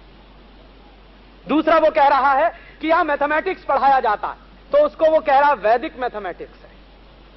और विलियम एडम कह रहा है कि ये जो वैदिक मैथमेटिक्स है ये इतना अद्भुत है कि कोई भी वैदिक मैथमेटिक्स का स्टूडेंट जब आता है बड़े से बड़ा कैलकुलेशन दे दो सेकंड्स में हल कर देता। तो कुछ फॉर्मूले हैं जो उसने उदाहरण के लिए रिपोर्ट में दिए हैं, तो वो फॉर्मूले मैंने निकाले हैं और मेरी जो नई आजादी नाम की एक मैगजीन छपती है उसमें पिछले महीने के अंक में मैंने वो फॉर्मूले छापे हैं। आप उन फॉर्मूलों का इस्तेमाल करिए, 10 डिजिट्स के कैलकुलेशन बहुत आसानी से आप कर सकते हैं विद इन सम सेकंड्स। तब मुझे याद आया कि हमारे देश में दुनिया में एक बड़ा चर्चित नाम है, उनका नाम है श्रीमती शकुंतला देवी। तो कहते हैं कि वो शकुंतला देवी जी इतनी तेज कैलकुलेशन करती है कि कंप्यूटर भी नहीं कर सकता। तो मुझे समझ में आ गया कि शकुंतला देवी क्या जानती होगी। शकुंतला देवी वो वैदिक मैथमेटिक्स के फॉर्मूले जानती है और वो वैदिक मैथमेटिक्स के फॉर्मूले इतने जबरदस्त हैं कि कभी भी गलती होने के चांसेस नहीं है। हजारों साल से वो चलते आए, टाइम टेस्टेड है। फिर वो और कह रहा है क्या क्या पढ़ाते हैं, तो एस्ट्रोफिजिक्स पढ़ाते हैं, वैदिक मैथमेटिक्स पढ़ाते हैं, एथिक्स पढ़ाया जाता है, लॉ पढ़ाया जाता है, फिर यहां पे फिजिक्स पढ़ाई, ये ढेर सारे 17-18 शास्त्र पढ़ाए जाते हैं और ये सब हायर लर्निंग इंस्टीट्यूट्स हैं।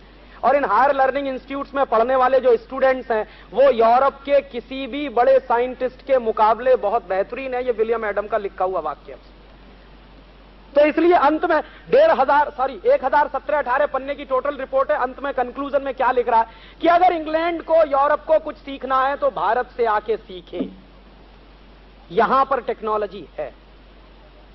और उन्हीं दस्तावेजों में से मुझे पहली बार पता चला कि हमारे देश में 6वीं और 7वीं शताब्दी में बर्फ बनाने की टेक्नोलॉजी उपलब्ध थी। यूरोप उस समय बर्फ के बारे में कुछ जानता भी नहीं था।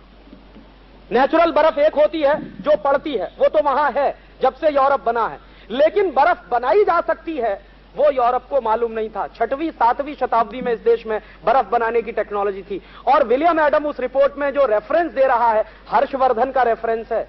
हर्षवर्धन इस देश में 7वीं शताब्दी में है और हर्षवर्धन की राजधानी मेरा अपना गांव रहा है इलाहाबाद, उसको उस समय प्रयाग कहा करते थे। तो प्रयाग हर्षवर्धन की राजधानी है। विलियम एडम कह रहा है कि प्रयाग में बर्फ बनाने के 250 से ज्यादा कारखाने हैं हर्षवर्धन के जमाने में। तो आइसक्रीम बनाने की टेक्नोलॉजी हिंदुस्तान से गई है यूरोप में। उनको मालूम नहीं है कि आइसक्रीम कैसे बनाते हैं, यहां से गया है। और ऐसी बहुत सारी, और एक और मजे की बात, टेक्सटाइल इंडस्ट्री की जितनी टेक्नोलॉजी यूरोप में है वो सब इंडिया से गई हुई है। ये अलग बात है कि उन्होंने उसको इनोवेट किया, इंप्रूव किया, लेकिन जो बेसिक टेक्नोलॉजिकल नो हाउ है वो भारत का है जो यूरोप में गया है। और यहां आने वाले उनके तमाम जो यात्री हैं, उनके जो व्यापारी हैं, उनके जो तमाम लोग हैं, उनके माध्यम से वो गया है। तो ये जो टेक्नोलॉजी कभी इस देश में रही है तो जरूर ये देश दुनिया में बहुत बड़ा टेक्निकल देश रहा होगा। तो उसके भी आंकड़े मौजूद हैं। ब्रिटिश पार्लियामेंट की डिबेट है, एक डिबेट, उसमें जो एक चर्चा चल रही है, चर्चा ये है कि 1820 और 1835 के साल में दुनिया में जो टोटल एक्सपोर्ट है उसमें 33% एक्सपोर्ट अकेले भारत का, 33%। तो वो एक्सपोर्ट अगर हमारा 33% है 1835 में, माने दुनिया में जो कुल निर्यात है उसका 1/3 निर्यात अकेले हम कर रहे हैं। तो इसका माने भारत सिर्फ कृषि प्रधान देश ही नहीं रहा होगा, भारत एक बहुत बड़ा उद्योग प्रधान देश भी रहा होगा। और अगर भारत उद्योग प्रधान देश रहा होगा तो भारत में टेक्नोलॉजी भी रही होगी। और अगर वो टेक्नोलॉजी रही होगी तो उसके शोध करने की जरूरत है कि वो टेक्नोलॉजी क्या थी। हो सकता है उसमें से कुछ टेक्नोलॉजी हमारे पास आज भी उतनी जरूरत की हो जितनी कभी 200 साल पहले हुआ करती थी। इसलिए हमको थोड़ा सा इंट्रिंसिक होने की जरूरत है। हम बहुत एक्सट्रोवर्ट हो गए, हमको अमेरिका की दुनिया दिखाई देती है, यूरोप की दुनिया दिखाई देती है, अपने देश की दुनिया भी देखनी चाहिए कि यहां क्या पड़ा हुआ है और जो पड़ा हुआ है उसमें से हम हमारे देश के लिए कितना इस्तेमाल कर सकते हैं। और इसी दृष्टि से भारत को आपकी जरूरत है। ये जो आज का टाइटल है इंडिया नीड्स यू, वो यही टाइटल है। इंडिया नीड्स यू, वो यही टाइटल है कि ये जो उपलब्ध टेक्नोलॉजी है जो कभी रही इस देश में हजारों साल, वो टेक्नोलॉजी को इनोवेट करें, इंप्रूव करें तो शायद भारत की आज की समस्याओं का समाधान मिल सकता है। और वो कैसे मिल सकता है? मेरे मन में कई बार ऐसा आता है कि यूरोप से आई हुई सारी की सारी टेक्नोलॉजी हमारी समस्याओं का समाधान करेगी, ये बिल्कुल जरूरी नहीं। क्योंकि आपको मैं एक मूल पते की बात बता के जा रहा हूं, टेक्नोलॉजी कभी भी यूनिवर्सल नहीं होती, टेक्नोलॉजी हमेशा लोकल होती है। साइंस यूनिवर्सल हुआ करता है। साइंस जो भारत में है वो अमेरिका में भी होगा, वही फ्रांस में भी होगा, वो जर्मनी में भी होगा, वो यूरोप के किसी भी देश में होगा, लैटिन अमेरिका में भी होगा, टिम्बकटू में भी होगा, कहीं भी होगा। लेकिन टेक्नोलॉजी कभी भी यूनिवर्सल नहीं हो सकती। टेक्नोलॉजी हमेशा अपने स्थानिक जरूरतों के आधार पर बनती है। तो उसी विलियम एडम की रिपोर्ट से एक और मुझे इशारा मिल रहा है जिस पर मेरा काम करने का मन है। विलियम एडम कह रहा है कि हिंदुस्तान के लोगों को 6वीं शताब्दी में, 7वीं शताब्दी में मालूम है कि इलेक्ट्रॉन्स का एमिशन कैसे होता मेटल प्लेट में। लेकिन वो आश्चर्य क्या कह रहा है उस रिपोर्ट में? वो ये कह रहा है कि हिंदुस्तानी लोग 6वीं 7वीं शताब्दी से जानते हैं कि इलेक्ट्रॉन्स का एमिशन होता है जब किसी मेटल प्लेट को गर्म करते हैं, लेकिन इन लोगों ने कभी टेलीविजन नहीं बनाने की कोशिश की। क्यों? समझने वाली बात। हम अगर 6वीं 7वीं शताब्दी से यह बात जानते हैं कि इलेक्ट्रॉन के एमिशन कैसे होते हैं और इलेक्ट्रॉन्स के एमिशन की थ्योरीज इस देश में मौजूद है 6वीं शताब्दी में, तो हमने कभी टेलीविजन नहीं बनाया। क्यों नहीं बनाया? हमारी जरूरत नहीं थी। और इलेक्ट्रॉन्स एमिशन की थ्योरी यूरोप ने कब जानी है? यूरोप वाले खुद स्वीकार करते हैं कि इलेक्ट्रॉन एमिशन की थ्योरी हमको ईस्ट से मिली, वेस्ट में नहीं थी। यहां से चीन गई होगी, चीन से फिर यूरोप में गई है। तो यूरोपियन लोग कहते हैं, फ्रांस में मैंने देखा, फ्रांस में सॉर्बोन की लाइब्रेरीज में मैंने जो पुस्तकें देखी है, तो एक पुस्तक एक बार मैंने निकाली थी J.L. बेयर्ड पर। J.L. बेयर्ड वो व्यक्ति था जिसने टेलीविजन का आविष्कार किया, ऐसा मानते हैं 1926 में। तो J.L. बेयर्ड जो टेलीविजन का आविष्कारक माना जाता है फ्रांस में, तो टेलीविजन के बारे में कुछ तो वो लिख रहा होगा, क्या लिख रहा है, क्या बात कर रहा है, क्या उसके मन में कैलकुलेशंस चल रहे होंगे जब उसने ये सब बनाया। तो उसको समझने की मैंने जब कोशिश की, तो J.L. बेयर्ड के बारे में जितना साहित्य उपलब्ध है फ्रांस में, क्योंकि वो मूलतः फ्रांसीसी वैज्ञानिक था, तो वो लिख रहा है खुद के मैंने ये चाइनीज उससे सीखा है इलेक्ट्रॉन्स के एमिशन की बात को। तो इलेक्ट्रॉन्स के एमिशन की बात को सीखते हुए उसने टेलीविजन बना लिया। तो उनको टेलीविजन की जरूरत पड़ गई, हमको टेलीविजन की जरूरत नहीं थी। क्यों नहीं थी? उसकी गंभीरता ये है कि इलेक्ट्रॉन के एमिशन की बात हम दुनिया में सब जगह देख सकते हैं, समझ सकते हैं, लेकिन इलेक्ट्रॉन के एमिशन के बाद हम उससे टेलीविजन ही बनाएंगे, ये अलग अलग जगह की परिस्थितियों पर निर्भर करेगा। इलेक्ट्रॉन का एमिशन होना एक थ्योरी है, वो दुनिया में सभी जगह शायद एक जैसी होगी, लेकिन हम उन इलेक्ट्रॉन्स का क्या इस्तेमाल करेंगे जो एमिट हो चुके हैं, उनसे हम क्या काम लेने वाले हैं, ये लोकल परिस्थितियों पर निर्भर करे। तो फ्रांस में एक वैज्ञानिक ने ये काम किया। क्यों किया? तो वो खुद लिख रहा है उस किताब में। J.L. बेयर्ड की एक बहुत इंटरेस्टिंग पुस्तक है, व्हाई आई इन्वेंटेड टेलीविजन, मैंने टेलीविजन का आविष्कार क्यों किया। तो वो कह रहा है कि ये मैंने खुशी में नहीं किया, मजबूरी में किया। तो मजबूरी क्या है? तो वो कह रहा है कि फ्रांसीसी सरकार मुझको बार बार कह रही है कि एक ऐसी मशीन बनाओ जिसके सामने लोग बैठे रहे और कोई रिएक्शन ना करे।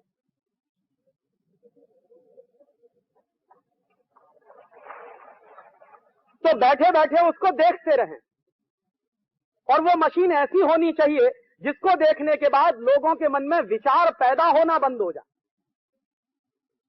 हाँ, तो वो कह रहा है कि मुझे फ्रांस सरकार कह रही है ऐसी एक मशीन की जरूरत है। क्यों मशीन की जरूरत है? तो वो कह रहा है कि मेरा जो देश है फ्रांस या यूरोप का पूरा इलाका, यहां पर एक बड़ी बुरी परंपरा है। अब उसको आप चाहे जैसे कहें, बुरी परंपरा क्या है कि वहां हजारों साल लोगों को गुलाम बनाकर रखा जाता है। तो लोगों को गुलाम बनाकर रखने की परंपरा बहुत पुरानी परंपरा है यूरोप में, हजारों साल पुरानी परंपरा। तो लोग पीढ़ी दर पीढ़ी गुलाम रहते हैं।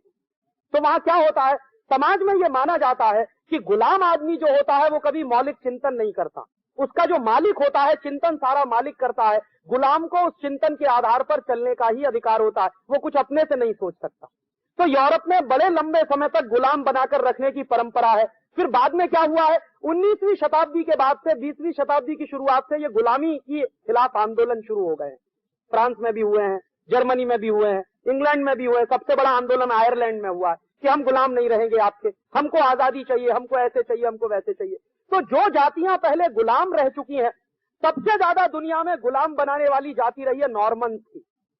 जो फ्रांस में एक इलाका है नॉर्मादी, वहां से जो एक जाति निकली है नॉर्मन्स, इन्होंने दुनिया के एक बड़े इलाके को सबसे लंबे समय तक गुलाम बना के रखा। और ये नॉर्मन्स ही हैं जिन्होंने 10वीं और 11वीं शताब्दी में इंग्लैंड को गुलाम बनाया। इंग्लैंड भी गुलाम रहा है फ्रांस का 10वीं और 11वीं शताब्दी में। तो नॉर्मन्स लोगों ने जब इंग्लैंड को गुलाम बनाया है, तो उसमें जो गुलामी के बाद की व्यवस्थाएं हैं उनको वो लागू कराते हैं। तो उसका 1 पॉइंट प्रोग्राम है कि गुलाम लोगों को सोचने की जरूरत नहीं होती, वो वैसे ही चलेंगे जैसे मालिक कहेगा। तो वहां प्रॉब्लम ये आ रही है कि जब गुलाम थे तब तो आसानी से चल रहा था सब, फिर गुलामी से आजाद होने की बात शुरू हो गई, और गुलामी से आजाद होने की बात शुरू हो गई तो हर जाति अब आजाद होना चाहती है। तो फ्रांस में प्रॉब्लम ये है कि सब आजाद हो जाएंगे तो क्रांति हो जाएगी, इसलिए इनको आजादी तो दे दो लेकिन एक ऐसी गुलामी में फंसा दो जहां से ये उठकर नहीं आ सके। तो टीवी चाहिए हमको, एक मशीन चाहिए। तो वो कह रहा है कि ये जो एमिशन है इलेक्ट्रॉन का, इसका उपयोग क्या किया जाए वो हमारे देश की परिस्थिति पर निर्भर है, और हमको ऐसी एक मशीन बनानी है। तो उसने टेलीविजन के बारे में किस्से कहानियां लिखी अपनी उस किताब में, पहले कैसा बना, बाद में कैसे बना। पहले उसमें सिर्फ साउंड आता था, फिर बाद में सिर्फ पिक्चर आता था, फिर बड़ी मेहनत की तो साउंड पिक्चर दोनों आना शुरू हुआ, वगैरह वगैरह। वो डिटेल बात है। अंत में वो लिख रहा है कि मुझे डर लगता है कि कहीं ये मशीन ऐसी ना बन जाए एक दिन कि सबको पागल बना दे। हाँ, और वो मर गया बेचारा। बाद में यही हुआ है, बाद में यही हुआ। तो यहां पर प्रश्न ये है जो मैं आपसे और शेयर करना चाहता हूं, वो ये कि हमारे पास वो साइंस था, हम वो थ्योरी जानते थे, लेकिन हमने टीवी नहीं बनाया। क्यों नहीं बनाया? भारत में कभी भी किसी को गुलाम बनाकर रखने की परंपरा नहीं है। यहां हर व्यक्ति मुक्त है, हर व्यक्ति आजाद है। पता है कैसे? वो एक छोटी सी बात को समझिए, मेरे मन में हमेशा जिज्ञासा होती थी, मैं मेरी माँ को देखता था कि वो चींटी को आटा डालती है खाना बनाने के पहले। एक दिन मैंने मेरी माँ से पूछा चींटी को आटा क्यों डालती है, तो कहने लगी कि ये मेरा धर्म है। तो मैंने कहा ये धर्म का मतलब क्या है, चींटी को आटा क्यों डाल? तो चींटी को आटा इसलिए डालना कि उसको भी जिंदा रहने का हक है, और चींटी को मारा मैंने तो कहती है पाप लगेगा तुझको। तो ये चींटी को मारना नहीं है, क्योंकि चींटी भी उतना ही महत्वपूर्ण जीव है जितना मैं हूं। माने भारतीय परंपरा में ये जो जियो और जीनो दो की कल्पना है, ये बहुत गहरी कल्पना है कि प्रकृति में जो कुछ भी है वो जिंदा रहने के लिए है, उसके साथ तुम भी जिंदा रहो। तो प्रकृति के साथ सामंजस्य करके चलना है, ये परंपरा है भारत की। प्रकृति के विरोध में आप नहीं जा सकते। क्योंकि आपको प्रकृति के साथ मिलकर चलना है, इसलिए आप प्रकृति को गुलाम नहीं बना सकते, प्रकृति के साथ चल सकते। तो यहां की परंपरा है कि हम किसी को गुलाम नहीं बना सकते, और हर एक में जीव है, तो हर जीव को जीने का अधिकार है, तुमको भी जीने का अधिकार है। तो जिंदा रहो और दूसरों को जिंदा रहने। ये बहुत पुरानी परंपरा है। तो मुझे समझ में आता है 1930-35 के आसपास का, 1940 में भी वही चलता रहा, 44 तक वही चलता रहा कि ये जो डिपार्टमेंट है टैक्सेशन के, इनके ऑफिसर्स की जब ट्रेनिंग होती है तो उनको सिखाया क्या जाता अंग्रेजों के जमाने में। अंग्रेजों की जो पॉलिसी थी टैक्सेशन के अधिकारियों को सिखाने की, उसका एक गोल्डन वाक्य है कि आप रेवेन्यू कलेक्ट करें या न करें ये इमैटीरियल है, लेकिन आप एंटरप्रेन्योरशिप को जरूर किल कर दीजिए। ये गोल्डन वाक्य है जो सिखाया जाता है आईआरएस ऑफिसर्स को। इस पर पूरी ट्रेनिंग दी जाती है उनको। तो उनकी जो ट्रेनिंग है वो अंग्रेजों के जमाने के बनाए गए कानून के आधार पर चलती है, और वो कानून एक फिलॉसफी पर चलता है। वो फिलॉसफी क्या है कि रेवेन्यू कलेक्ट कर पाए ना कर पाए ये इमैटीरियल है, लेकिन आपको इतना परेशान वो कर दें कि आप अपना धंधा बंद कर दें, आप अपनी फैक्ट्री बंद कर दें। ये पॉलिसी है, और वही पॉलिसी कंटिन्यू हो गई है हिंदुस्तान में आजादी के बाद भी। और फिर भी आप डटे हुए हैं, कुछ कर रहे हैं, तो आप बधाई के पात्र हैं। नहीं तो आपको बर्बाद करने के लिए तो पूरा का पूरा टैक्सेशन का डिपार्टमेंट आपकी छाती पर खड़ा हुआ। कभी आप प्रश्न पूछिए, मैं अपने आप से पूछता हूं कि हिंदुस्तान में जिन लोगों के घरों में सबसे ज्यादा काला धन है, उनके घरों में इनकम टैक्स की रेड कभी क्यों नहीं होती? हिंदुस्तान के सारे पॉलिटिशियन, सबसे ज्यादा घोटाला करने वाले हमारे नेता हैं, ये बात सिद्ध हो चुकी है। लेकिन किसी भी नेता के घर में इनकम टैक्स डिपार्टमेंट वालों ने रेड की है क्या पिछले 50 साल में? यह भी मालूम है हिंदुस्तान में कि हमारे नेताओं ने जो घोटाले किए हैं, उन घोटालों के माध्यम से $140 बिलियन हिंदुस्तान से वो ले गए हैं और स्विस बैंकों में जमा है, विदेशी बैंकों में जमा है। तो कभी इनकम टैक्स वाले इस बात की कोशिश करते हुए आपको नजर आते हैं कि वो $140 बिलियन कैसे लाया जाए वापस भारत में? तो जिनके पास सबसे ज्यादा काला धन है, उन्हीं को कभी टैक्सेशन के अधिकारी परेशान नहीं कर पाते। एक सॉलिड एग्जाम्पल दूं, जिंदा नहीं है, एक नेता थे जगजीवन राम। हमेशा पब्लिक मीटिंग में कहा करते थे कि मैं अपना इनकम टैक्स रिटर्न भरना भूल जाता हूं हर साल, यही कहते थे।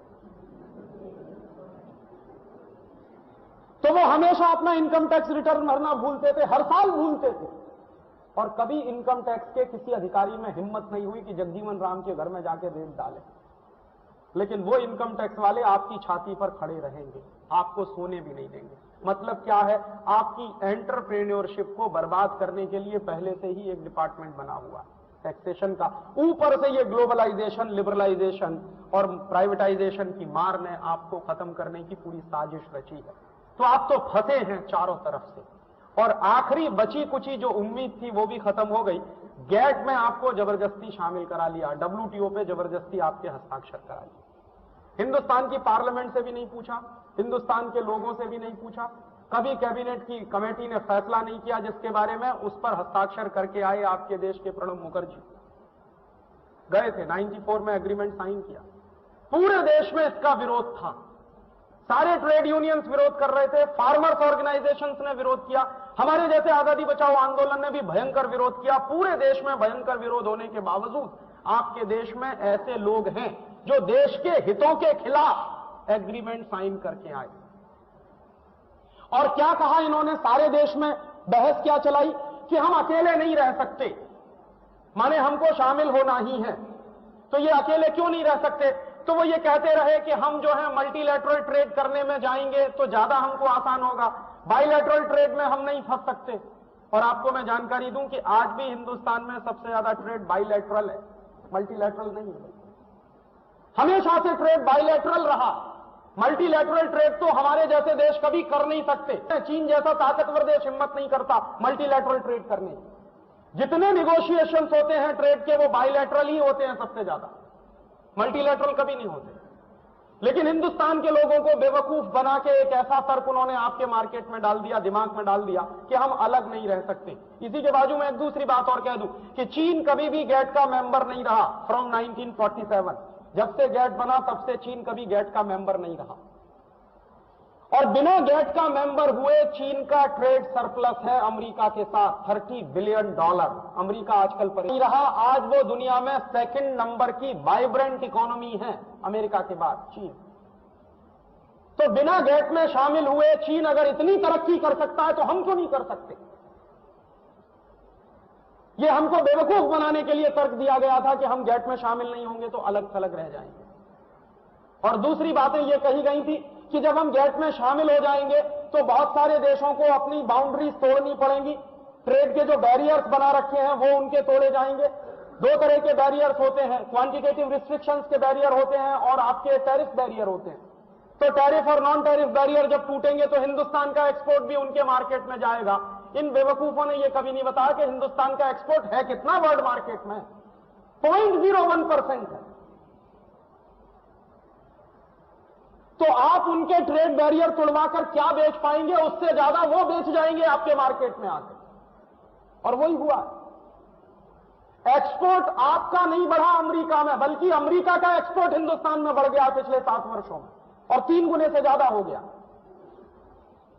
इंपोर्ट जरूर बढ़ाया आपने, वो बैरियर खत्म करा के। तो गेट में शामिल होके आपके देश को एक ऐसे अंधे कुएं में ले जाके धकेल दिया, और अब सारी की सारी पॉलिसीज WTO की तरफ से चल रही है। अब उन्होंने आपकी और आर्म ट्विस्टिंग करना शुरू किया कि आपके देश में जो इंडस्ट्रीज चल रही हैं, आप जरा ध्यान करिए, 1970 के पहले का भारत और 1970 के बाद के भारत में बहुत क्वालिटेटिव फर्क है। बिफोर 1970 हिंदुस्तान में इंडस्ट्रीज जैसी कोई बहुत बड़ी हिस्सेदारी नहीं थी मार्केट में, बहुत इंडस्ट्रियल डेवलपमेंट नहीं था हमारा दूसरे तमाम देशों की तुलना में।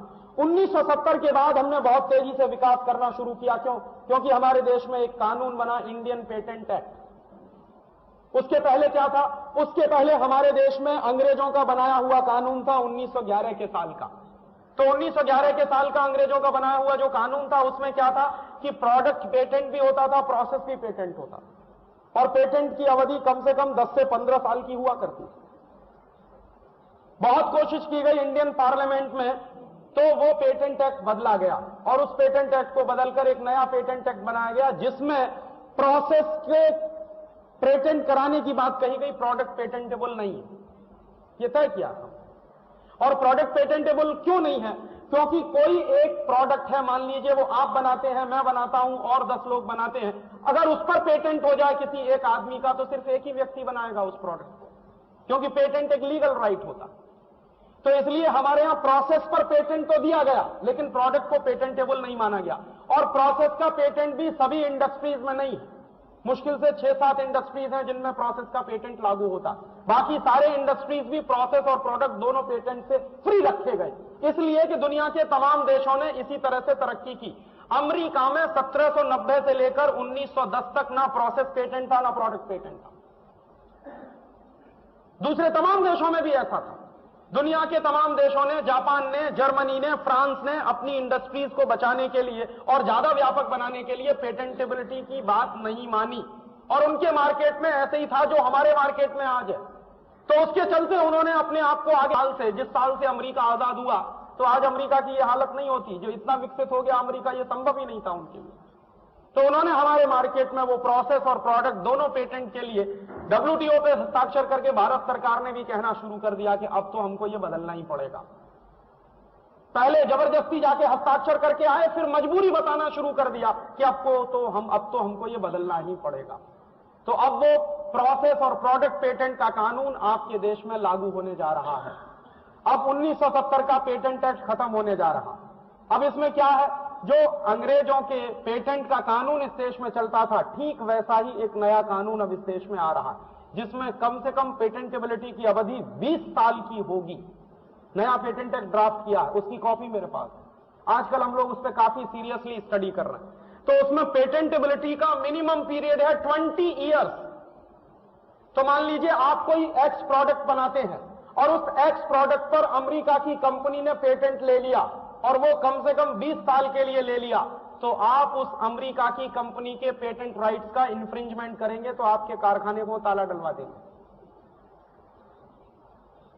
और इसमें क्या है कि प्रोसेस के साथ साथ प्रोडक्ट का भी पेटेंट होगा। तो मान लीजिए किसी एक्स प्रोसेस से आप कोई एक प्रोडक्ट बनाते हैं, वो प्रोडक्ट अब आप नहीं बना पाएंगे अगर उस प्रोसेस पर अमेरिकन कंपनी ने पेटेंट करा रखा। तो या तो आपको उस कंपनी का सब कॉन्ट्रैक्टर बनना पड़ेगा और या फिर आप अपनी आइडेंटिटी लूज कर जाएंगे। आप एक इंडिपेंडेंट एंटरप्रेन्योर नहीं रह पाएंगे मार्केट में। और अमेरिकन कंपनियों ने क्या किया है, हिंदुस्तान में वो पेटेंट का एक्ट लागू हो उसके पहले कम से कम उन्होंने 1 करोड़ पेटेंट एप्लीकेशन फाइल करवा दिए हैं फर्जी नामों से, पहले से ही। और जैसे ही हमारे देश में वो कानून बनेगा पेटेंटेबिलिटी का, वैसे ही उनको, और नियम उसमें क्या है, जो ड्राफ्ट आया है जो हमने पढ़ा है उसमें है फर्स्ट कम फर्स्ट गेट, माने जिन्होंने पहले एप्लीकेशन फाइल किया है उनको पहले मिलेगा। तो आपने तो अभी इंतजार करते करते सोचा भी नहीं है एप्लीकेशन फाइल करने का, उसके पहले उन्होंने एप्लीकेशन फाइल कर रखे।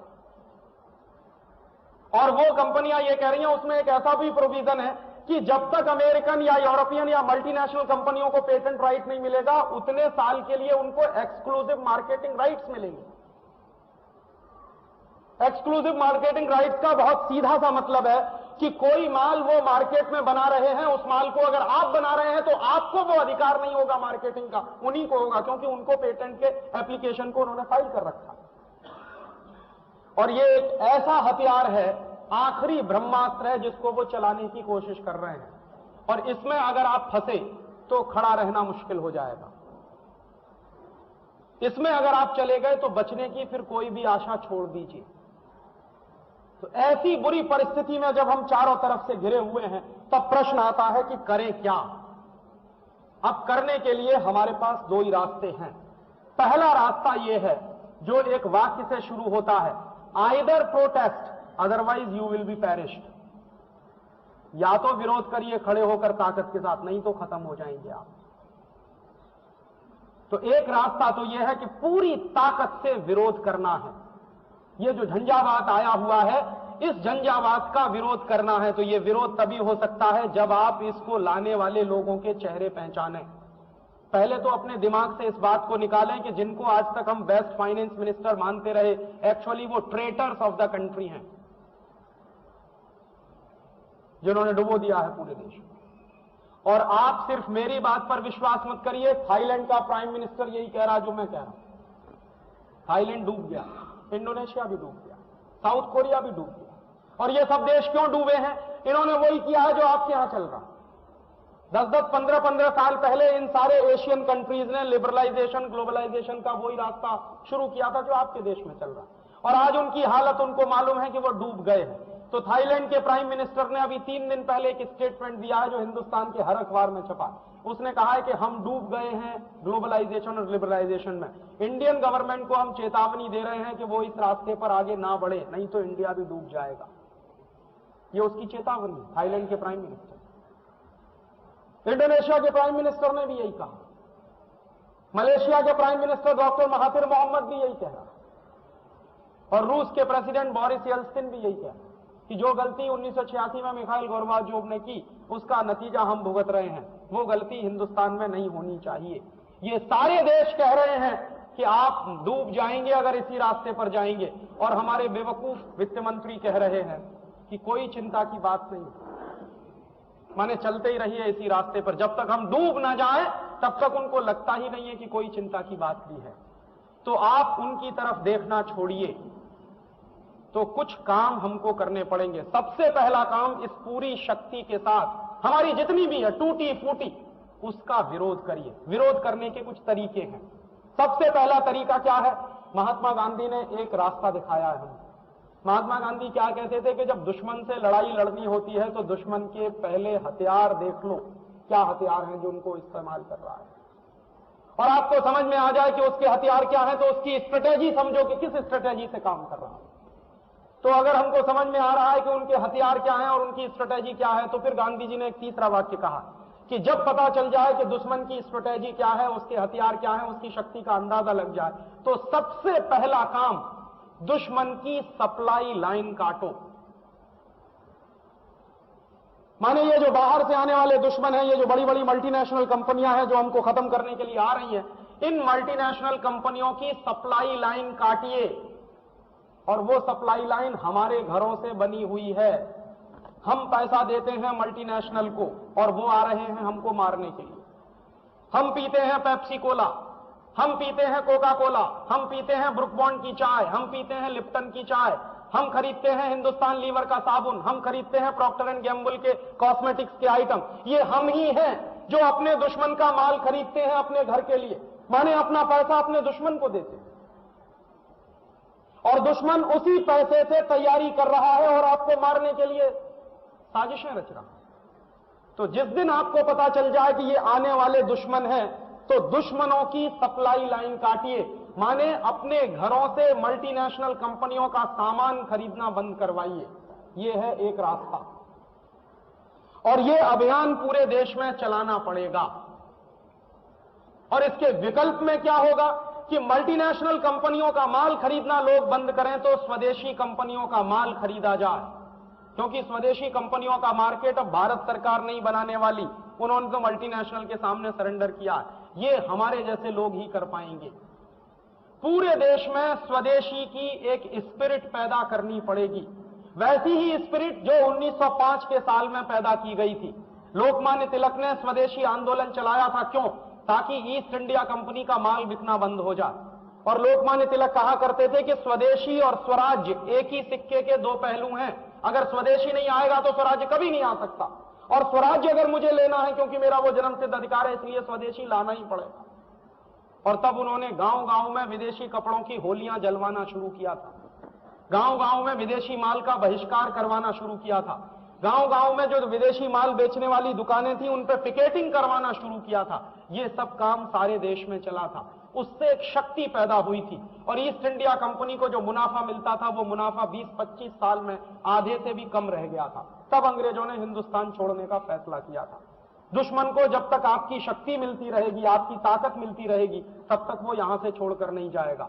तो पहला रास्ता तो यह है कि सारे देश में एक स्वदेशी का जबरदस्त आंदोलन चले, जिसमें लोग घर घर में, गांव गांव में, बच्चे, विद्यार्थी, स्कूल में पढ़ने वाले, सबको स्वदेशी का संकल्प लेना ही होगा विदेशी के बहिष्कार के लिए। एक तो ये कार्यक्रम है और एक ये रास्ता है।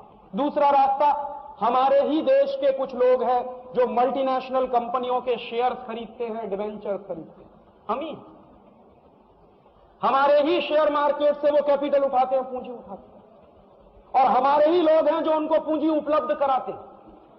हमारे ही देश के कुछ लोग हैं जो उनको अपना प्लेटफॉर्म देते हैं जॉइंट वेंचर करने के लिए। ये बात हमको समझनी पड़ेगी कि हम हमारे घर में गलती से भी कभी किसी मल्टीनेशनल कंपनी के शेयर्स ना खरीदें। तो अगर सारे देश में शेयर मार्केट के लोग और शेयर मार्केट में काम करने वाले लोग एक छोटा सा फैसला कर लें कि देश को बचाने के लिए हम भी स्वदेशी के ही सिद्धांत पर चलेंगे, माने हम शेयर्स खरीदेंगे सिर्फ स्वदेशी कंपनियों के, विदेशी कंपनियों के शेयर्स हम नहीं खरीदेंगे, चाहे वो कितना ही लालच हमको क्यों न दें, और उनके डिवेंचर्स भी नहीं खरीदेंगे। माने मल्टीनेशनल कंपनियों में इन्वेस्टमेंट हमको रोकना पड़ेगा, जो इंडियन इन्वेस्टमेंट है वो रोकना पड़ेगा।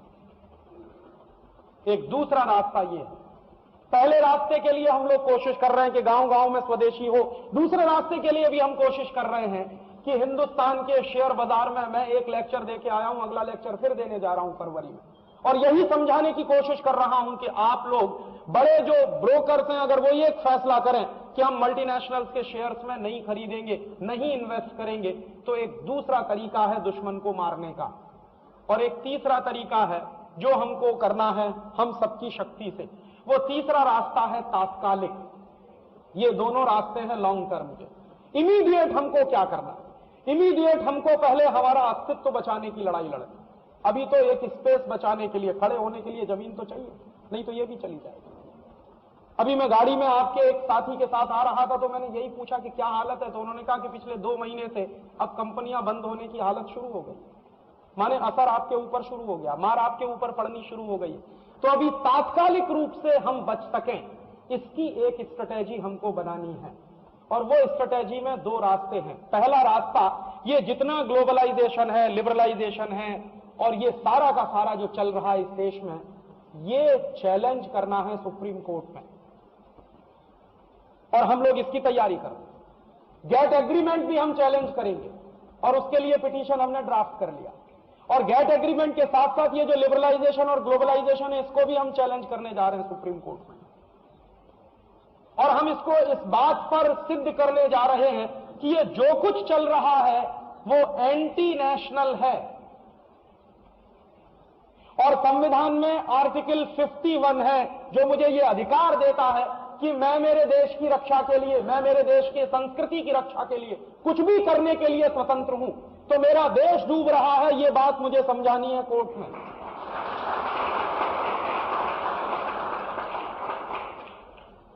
और इस पिटीशन के लिए हमारी जो स्ट्रेटेजी है वो ये है कि एक साथ हिंदुस्तान के 10-15 हाई कोर्ट्स में ये पिटीशन हमको डालनी, एक साथ। और 10-15 हाई कोर्ट्स में जब एक साथ पिटीशन जाएगी तो हम जानते हैं कि वो तुरंत सुप्रीम कोर्ट पहुंचेगी। अभी हम सीधे सुप्रीम कोर्ट लेके जाएंगे तो सुप्रीम कोर्ट में कह दिया जाएगा पहले हाई कोर्ट में जाइए। तो हम एक साथ 10-15 हाई कोर्ट में ये पिटीशन मूव करेंगे और उसके बाद सुप्रीम कोर्ट में जाएंगे, और सुप्रीम कोर्ट में एक कॉन्स्टिट्यूशनल बेंच गठित हो जो ये तय करे कि ये जो कुछ चल रहा है वो एंटी नेशनल है, एक बात, और दूसरी बात जो कुछ चल रहा है वो कॉन्ट्रा कॉन्स्टिट्यूशनल भी है। और हमारे संविधान में यह बहुत स्पष्ट है कि कोई भी सरकार कॉन्स्टिट्यूशन के खिलाफ कोई भी कानून नहीं बना सकती, कोई एग्रीमेंट नहीं कर सकती, यह स्पष्ट है। तो अगर हमारे संविधान में यह है कि कोई भी सरकार हमारे संविधान के अगेंस्ट नहीं जा सकती, तो यह जो कुछ है वो हमारे संविधान के खिलाफ है। संविधान का जो प्रियम्बुल है, हमारे संविधान की जो प्रस्तावना है, उसमें समाजवाद नाम का शब्द है, उसका इस्तेमाल करना पड़ेगा। और भारत सरकार या कोई भी सरकार प्रियम्बुल को बदल नहीं सकती, कॉन्स्टिट्यूशन का प्रियम्बुल चेंज नहीं हो सकता, यह नियम है हमारे देश में। और दूसरी बात कि हमारे कॉन्स्टिट्यूशन में एक डायरेक्टिव प्रिंसिपल्स ऑफ स्टेट का चैप्टर है, तो उसमें भारत सरकार के लिए निर्देश तय किए गए हैं। Directive principles of state Bharat सरकार माने यह जरूरी नहीं है, लेकिन ना मानना एंटी कॉन्स्टिट्यूशनल काम है। आपको डायरेक्टिव प्रिंसिपल्स ऑफ स्टेट के अनुसार ही अपनी पॉलिसीज और कानून बनाने का अधिकार है, उसके अगेंस्ट आप नहीं जा सकते। इस बात को हम हमारी पिटीशन में लेके आ रहे हैं। हमारे संविधान में फंडामेंटल आर्टिकल्स हैं, फंडामेंटल राइट्स के चैप्टर हैं। आर्टिकल 19(1)G मेरे जीविका के अधिकार की मुझसे बात करता, तो हिंदुस्तान के उन 8 करोड़ लोगों की जीविका क्यों खत्म हो गई due to globalisation and liberalisation, ये सरकार को जवाब देना होगा। हर आदमी को अपनी जीविका चलाने का अधिकार है। अगर आप छोटी छोटी फैक्ट्री चलाते हैं तो वो जीविका के सिद्धांत के तहत आता। अगर आपकी फैक्ट्री बंद हो रही है तो इसका माने सरकार उस खेल में शामिल है। तो सरकार ये कॉन्ट्रा कॉन्स्टिट्यूशनल काम कैसे कर सकती है? और हम सिद्ध करने जा रहे हैं कि ये सरकार ही कॉन्ट्रा कॉन्स्टिट्यूशनल है, एंटी नेशनल है। और इस बात पर सारे देश में भयंकर बहस हमको करानी है। संविधान में, संविधान की पीठ में जब ये बात आएगी, सुप्रीम कोर्ट में डिबेट चलेगी, तो सारे देश में इस पर हंगामा होना ही चाहिए। और वो हंगामा करने में आप सबकी मदद हमको चाहिए, अकेले हमसे नहीं होने वाला। हमारी जो लिमिट है, हमारी जो क्षमता है, हमारी जो शक्ति है, उससे हम तो करने ही वाले, लेकिन उसमें आपकी शक्ति की मदद की जरूरत है। तो एक तो हम कॉन्स्टिट्यूशन के जो प्रोविजंस हैं उनकी मदद लेते हुए सुप्रीम कोर्ट में जा रहे हैं। ये तात्कालिक मेजर्स हैं, ये लंबे समय के लिए सुविधाएं नहीं देंगे, लेकिन तात्कालिक रूप से स्पेस बचाने में मदद करेंगे। और एक दूसरा बात हम और कहने जा रहे हैं कि ये जो WTO का एग्रीमेंट साइन किया है, ये भी कॉन्ट्रा कॉन्स्टिट्यूशनल है। वो गोल्डन लॉ क्या है? If international law and domestic law, अगर कोई अंतर्राष्ट्रीय कानून और हमारे देश का अपना कानून क्लैश करता है, then always domestic law should prevail. ये गोल्डन रूल है। और हिंदुस्तान में ऐसे तमाम दसियों से ज्यादा केसेस हैं सुप्रीम कोर्ट में जिसमें इसी के आधार पर फैसले किए गए कि डोमेस्टिक लॉ प्रिवेल करेगा। तो अब ये 1970 का अगर हमारा डोमेस्टिक लॉ बदल रहा है एक इंटरनेशनल लॉ के तहत, तो ये कॉन्ट्रा कॉन्स्टिट्यूशनल काम होने जा रहा है। इसके लिए हम कोर्ट में जाएंगे और हम कोर्ट से ये कहेंगे कि भारत सरकार ने anti constitutional, Contra constitutional step उठा के ये एग्रीमेंट साइन किया है, लिहाजा इसको रद्द किया जाए। तो वो कह सकते हैं, कोर्ट में कहा जाएगा कि इसको रद्द करने की क्षमता हमारे पास नहीं है, क्योंकि डब्ल्यूटीओ की जो बाउंड्रीज हैं वो हमारे सुप्रीम कोर्ट की बाउंड्रीज से ज्यादा बड़ी है। तो हम उनसे एक बात तो कह सकते हैं कि आपके पास अगर इसको रद्द करने की क्षमता नहीं है तो आपके पास यह अधिकार तो है कि भारत सरकार को डायरेक्शंस दीजिए कि वो इसमें से विड्रॉ करे। और भारत सरकार इसमें से विड्रॉ कर सकती है। ये जो आपको गलतफहमी फैलाई जा रही है कि एवरी पॉलिसी इज इरिवर्सिबल, उसी के सबूत के लिए मैं गेट एग्रीमेंट आपके साथ सामने लेके आया हूं। ये गेट एग्रीमेंट है जो साइन किया है भारत सरकार ने, और इस गेट एग्रीमेंट में साइन करने के बाद जो प्रोविजंस हैं उनमें एक प्रोविजन है, वर्ल्ड ट्रेड ऑर्गेनाइजेशन जब बन जाएगा तो आर्टिकल 15 क्या कहता है? आर्टिकल 15 बहुत स्पष्ट कहता है, उसका फर्स्ट पैराग्राफ है, एनी मेंबर, डब्ल्यूटीओ का कोई भी, any member may withdraw from this agreement. Such withdrawal shall apply both to this agreement and multilateral trade agreement and shall take effect upon the expiration of 6 months from the date on which written notice of withdrawal is received by the Director General of WTO. माने अगर आज हम हमारी application दें WTO में तो 6 महीने के बाद हम उसमें से विड्रॉ कर सकते हैं। ये रास्ता इसमें है। तो इसी रास्ते का इस्तेमाल करते हुए हम सुप्रीम कोर्ट में जा रहे हैं, क्योंकि भारत सरकार का वकील यही कहेगा कि हमने ये जो साइन कर दिया है अब हम एक इंटरनेशनल ट्रीटी से बाइंड हो गए हैं।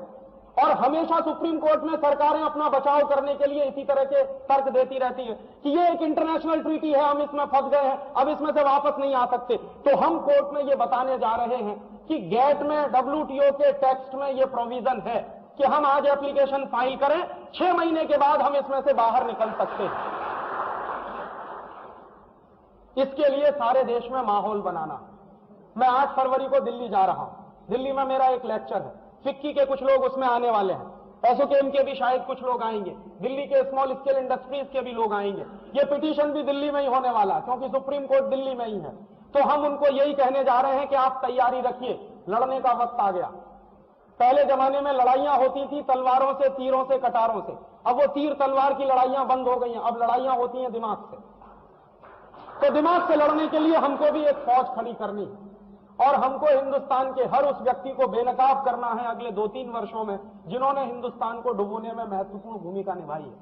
तो एक बाजू में 2 चीजें एक साथ चलेंगी साइमल्टेनियस। एक लड़ाई तो है पूरे देश में स्वदेशी की जो चलानी है हमको, गांव गांव, गली गली, ताकि मल्टीनेशनल का माल खरीदना बंद करें, और वो लड़ाई सबसे शक्तिशाली होनी चाहिए। दूसरी लड़ाई चलेगी हमारे देश में कि ये जो पॉलिसीज चल रही हैं लिबरलाइजेशन और ग्लोबलाइजेशन की, ये लिबरलाइजेशन नहीं है, रिकॉलोनाइजेशन है, ये कहना हम शुरू करें। इसलिए कहना शुरू करें कि कहने में बहुत शक्ति होती है। हमारे देश में शब्द जो होता है वो ब्रह्म माना जाता है, और ये शब्द ब्रह्म क्यों है इसके आपको मैं 1001 उदाहरण दे सकता हूं कि शब्दों का इस्तेमाल करने के बाद ही भगवान कृष्ण ने अर्जुन को लड़ने के लिए तैयार कर दिया था। गीता क्या है? गीता भगवान कृष्ण के मुंह से बोले गए कुछ शब्द हैं, और वो बोले गए इसलिए कि अर्जुन कायर है, लड़ना नहीं चाहता, जाना नहीं चाहता युद्ध के मैदान में। कहता है कि भगवान कैसे मारूं, ये सब मेरे भाई बांधव हैं, इनको मैं मार नहीं सकता। तो कृष्ण कह रहे हैं कि ये तुम्हारे भाई बांधव हैं, उससे ज्यादा अधर्मी है, और अधर्मी को मारना तुम्हारा धर्म है, तो तुम तुम्हारे धर्म से च्युत नहीं हो सकते, वापस नहीं जा सकते। तो शब्द ही है जिनको बोल बोलकर श्री कृष्ण ने एक कायर अर्जुन को ऐसा बना दिया कि उसके तीरों की बौछार से बिछ गई लाशें फिर। भागती हुई सेनाओं को हिंदुस्तान में रोकने का काम राजा शब्दों के माध्यम से ही किया करते थे। ललकार लगाते थे और शब्दों की ललकार से भागती हुई सेनाएं रुक जाती थी। तो शब्दों को ठीक से इस्तेमाल करना सीखें, क्योंकि हमारे यहां शब्द ब्रह्म है। तो ये हम कहना सीखें कि ये ग्लोबलाइजेशन नहीं, रिकॉलोनाइजेशन। और ये रिकॉलोनाइजेशन है ठीक उसी तरह का जैसे ईस्ट इंडिया कंपनी ने कहा था। तो हर आदमी को इसमें थोड़ी सी चिंता पैदा होनी चाहिए। हर आदमी को ये चिंता पैदा होगी कि हम फिर से गुलामी के रास्ते पर जा रहे हैं, तो बाहर आने के रास्ते भी वो तलाशने शुरू करेगा। अभी तक तो साधारण आदमी ये मान के बैठा हुआ है कि बेस्ट फाइनेंस मिनिस्टर के हाथ में हमने सत्ता दे दी है, अब चिंता करने की जरूरत ही नहीं। उसको ये बताना है कि ये जो बेस्ट फाइनेंस मिनिस्टर है यही देश डुबोने के काम में लगे हुए हैं। तो ये दूसरा तरीका है लड़ाई का। और तीसरा तरीका मैंने आपको बताया, गेट को चैलेंज करना, IMF वर्ल्ड बैंक की जो पॉलिसीज है उनको चैलेंज करना है और पूरे हिंदुस्तान में उस पर एक डिबेट चलानी है। सोसाइटी में डिबेट चले, पार्लियामेंट में डिबेट चले, हमारे सुप्रीम कोर्ट और हाई कोर्ट में भी डिबेट चले, और ऐसी डिबेट चले कि अगले 2-3 साल में पूरा नेशनल पर्सपेक्टिव बदल जाए और हर पार्टी के एजेंडा में यह सवाल एक महत्वपूर्ण सवाल बनकर आ जाए। और ये अगर हो गया तो शायद अगले 2-3 साल में आप तात्कालिक रूप से अपने बचाने की लड़ाई को थोड़ा सा आगे बढ़ा सकेंगे। ये 3 तरीके से लड़ाई लड़नी है। एक लड़ाई अपने स्तर पर, अपने घर में विदेशियों के माल का बहिष्कार, घुसने मत दीजिए उस सामान को। दूसरा, अपने पड़ोसी के लिए घर में मत घुसने दीजिए। दूसरी लड़ाई, शेयर खरीदना बंद करिए, डिवेंचर खरीदना बंद करिए मल्टीनेशनल का, उनके साथ सहयोग देना बंद करिए, उनके साथ कोऑपरेशन बंद करिए। और एक लड़ाई तात्कालिक रूप से सुप्रीम कोर्ट, हाई कोर्ट में, इस सब में हम लोगों की जितनी बन सके आप मदद करिए। ये 3 लड़ाइयां एक साथ लड़ने की हमारी अपनी तैयारी है। अगर आपका सहयोग मिले तो इस काम को आगे बढ़ाया जा सकता है और हम जीतेंगे इस विश्वास के साथ। हम लड़ेंगे ही नहीं बल्कि जीतेंगे इस विश्वास के साथ हम आगे बढ़ रहे हैं, क्योंकि 250 साल गुलाम रहने के बाद भी ये देश जीता, हजारों साल के विदेशी आक्रमणों के बाद भी ये देश जीता, क्योंकि हमारी संस्कृति में कुछ ऐसी खासियत है, लड़ने की शक्ति हमारे पास है। चरित्र भी इस देश में पैदा होता। इस देश की एक और खासियत है, जब भी नेशनल क्राइसिस होती है कोई ना कोई ऐसे लोग निकल आते हैं ईश्वरीय प्रेरणा से, क्योंकि भारतीय धरती कभी वीर विहीन नहीं रही। हमेशा से इस धरती में विवेकानंद, गांधी, दयानंद जैसे लोगों को, सरदार पटेल जैसे लोगों को पैदा किया, आज भी पैदा होंगे। इस कॉन्फिडेंस के साथ हम और आप मिलकर इस काम को आगे बढ़ाएं तो शायद अपने अस्तित्व को बचाने की लड़ाई में हम कामयाब होंगे। इतना ही कहने आया था। आपका बहुत आभार, बहुत शुक्रिया, बहुत धन्यवाद।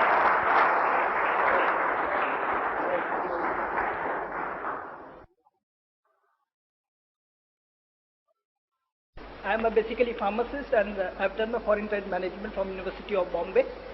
Shortly I'm going to present my project on foreign trade of India, wherein I've done a study of India's imports and exports before the independence of India and after the independence of India. And so during the course of study of the project, I've find that the import and exporting more to US rather than importing from India.